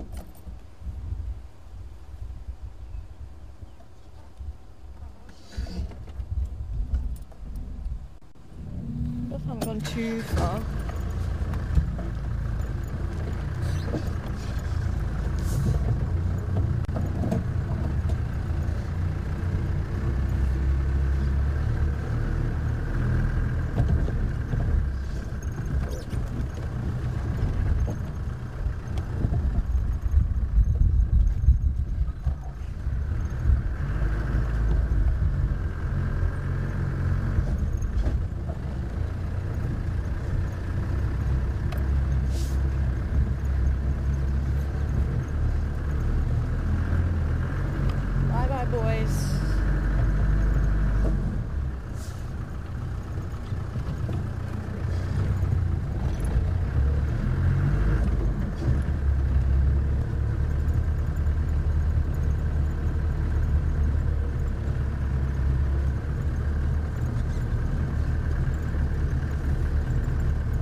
has flown, I'm sure of it.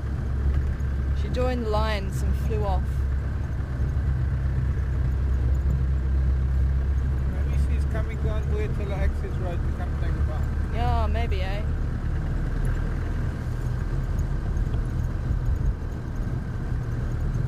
Maybe.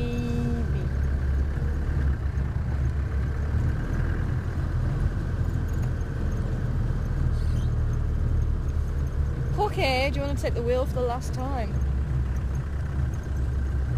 Yeah.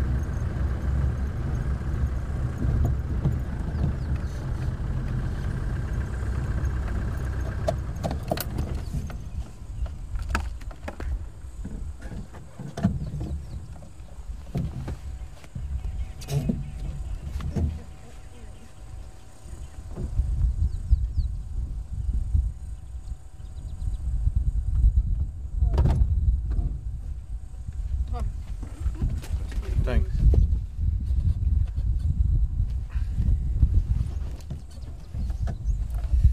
Oh, wind's picking up. Okay, Karula. Last chance, girl. Redeem yourself. Come down to Boyatella along the access road. Hello everybody, my name is Mark.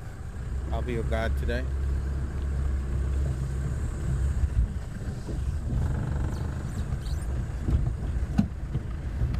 Okay, we'll just go and have a look up towards Aubrey's Road and come back again, and well, I guess we'll have to call it a day.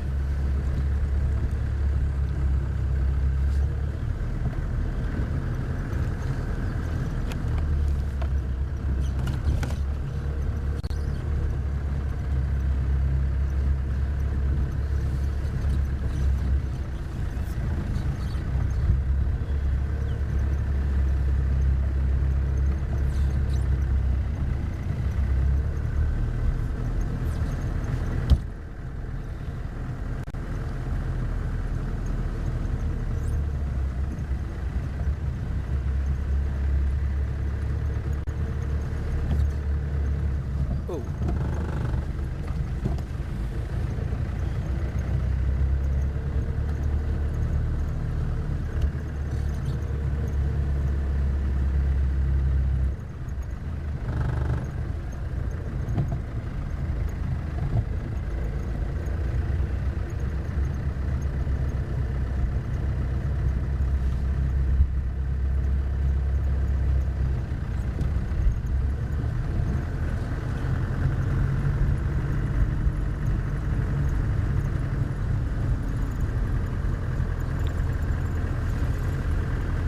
Turning into a lovely day. It is, eh?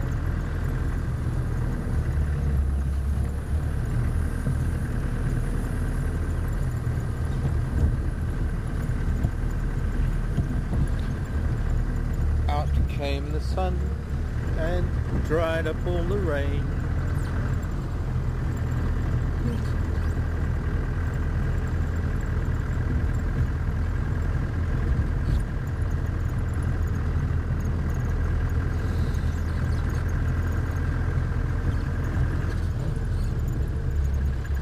Oh look, it's got up to 15.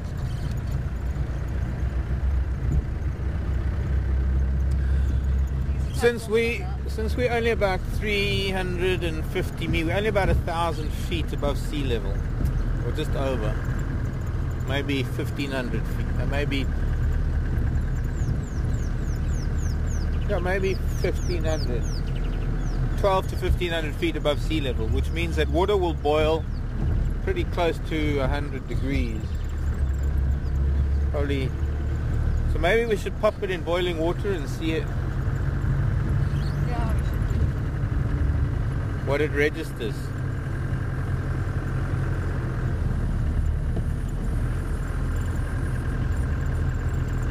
Put it under your arm and see what it registers. See if it's 37.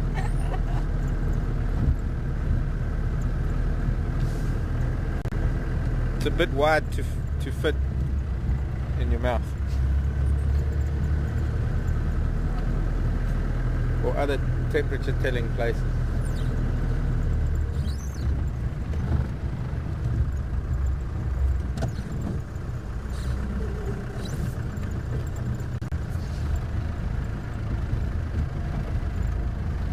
rhino track.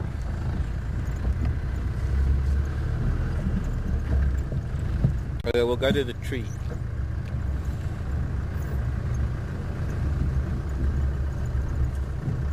And have a look-see. The tree where there was a carcass. Maybe we can call it that. There's a bit of skin and Leg. a couple of spindly legs still hanging. I'd say just out of reach of hyena. I don't know if the hyena puts his paw up on the trunk. Yeah, but hyena doesn't really do that much. As a whole, really are.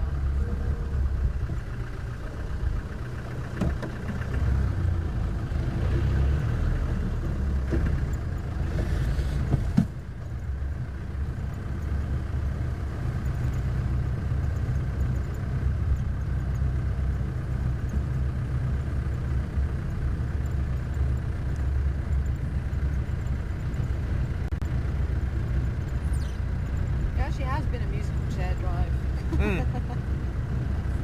It was sat every possible place. I didn't sit up there. No, between the two of us. Sat in every possible place. I don't know if I trust your driver to sit up there. No, I wouldn't. No, I do. I would.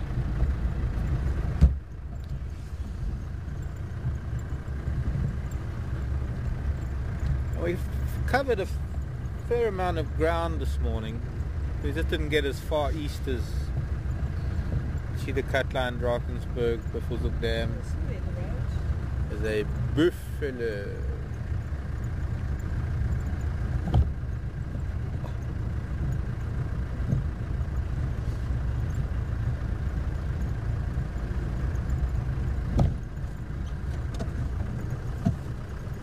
And another one. No shortage of you boys these days, is there? I remember we went through a spell of not seeing them for a little while.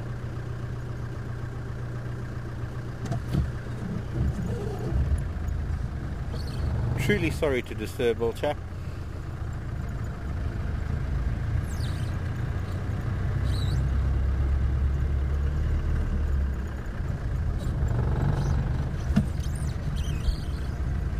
Three of them.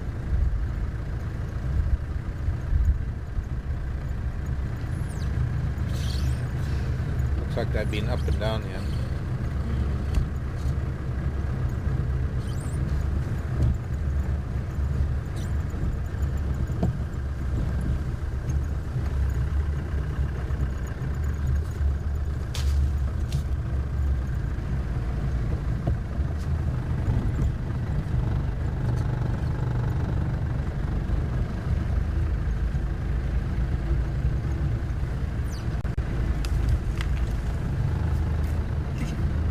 We both. We're going to so used to the sound of that aerial clipping branches that every time it happens we automatically look up. Clunk there again. But there's there's the difference though, because there's the little ones that you don't need to worry about. Yes, the big but it's ones. the heavy clunk that. Oh, I've broken the aerial this time. Oh, that's interesting, because that's where the carcass was. That's a tawny eagle.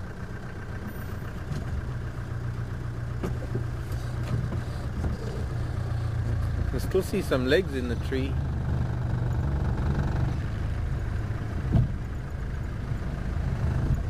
Coming back. Pardon? It's coming back. There's a bateleur flying over too.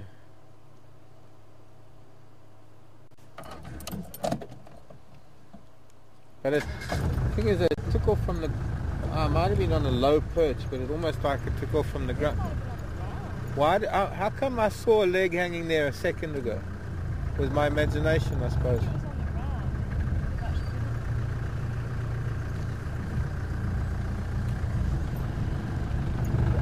But this is where the tree was. I mean,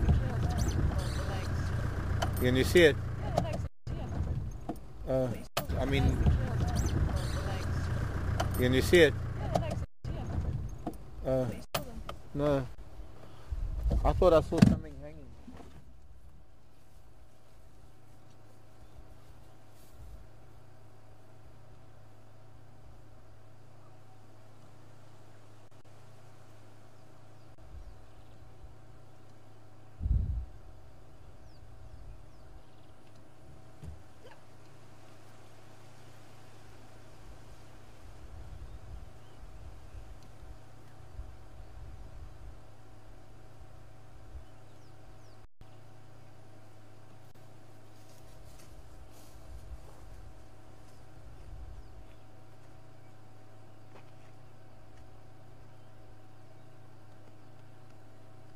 inverters beeping. Yeah, I think we're gonna have to call it a day.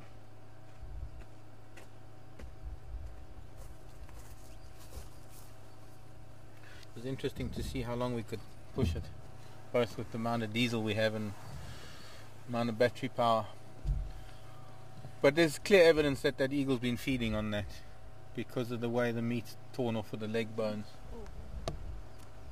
And they're probably waiting for us to move. Alright, let's move and we'll say goodbye elsewhere.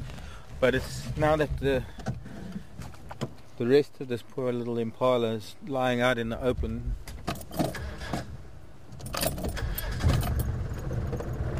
The diesel's going. Yeah. I hope we can get home. I'm going to turn around and we'll stop somewhere to say goodbye if we make it home. We've really been pushing it. We've been trying to see who's going to end first, diesel or battery. It seems that both of them are going at the same time.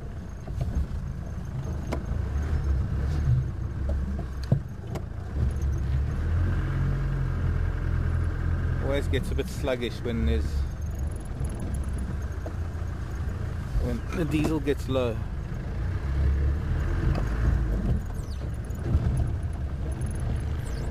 The problem with a diesel engine though is if you drain it then you have to bleed it. Yeah, it's running out of diesel.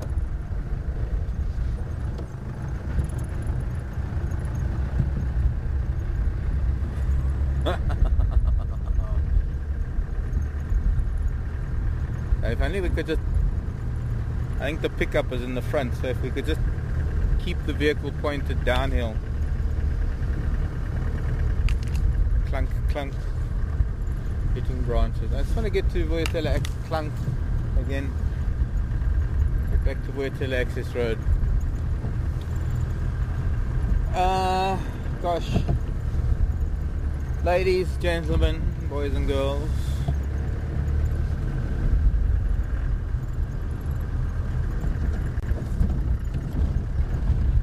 Waxbill. The walrus might have said it once upon a time. I'm going to say it again. Oh, dung beetle. See where it landed? Yeah, the jacket. Well, as I was saying, the walrus said it once. I'll say it again. The time has come.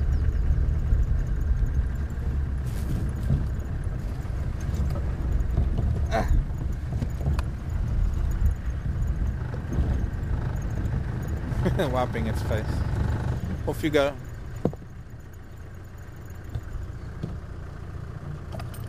Off you go. Can't see it. Hmm? Oh, there you go.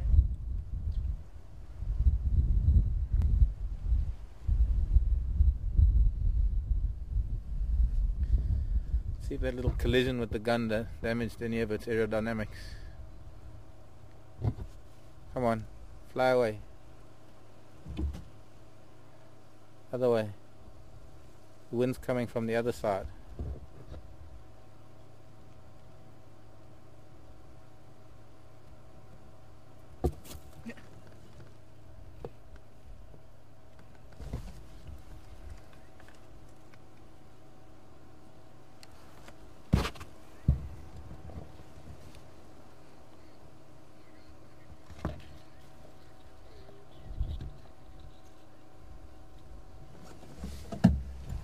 Okay. Right, give some space for you. Come and join me.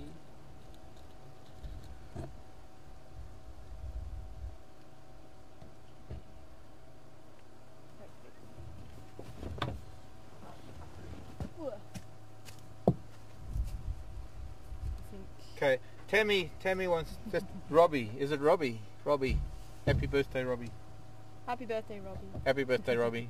Are you going to be in picture? Nick? I don't know. Nick's Oh. going to have to tell us. Where'd he go? Oh, there he Yeah. is. Forgotten how to fly. I think connecting with the vehicle, it must have got temporary amnesia and I forgot how to fly. So I was just falling down. Anyways. Yeah.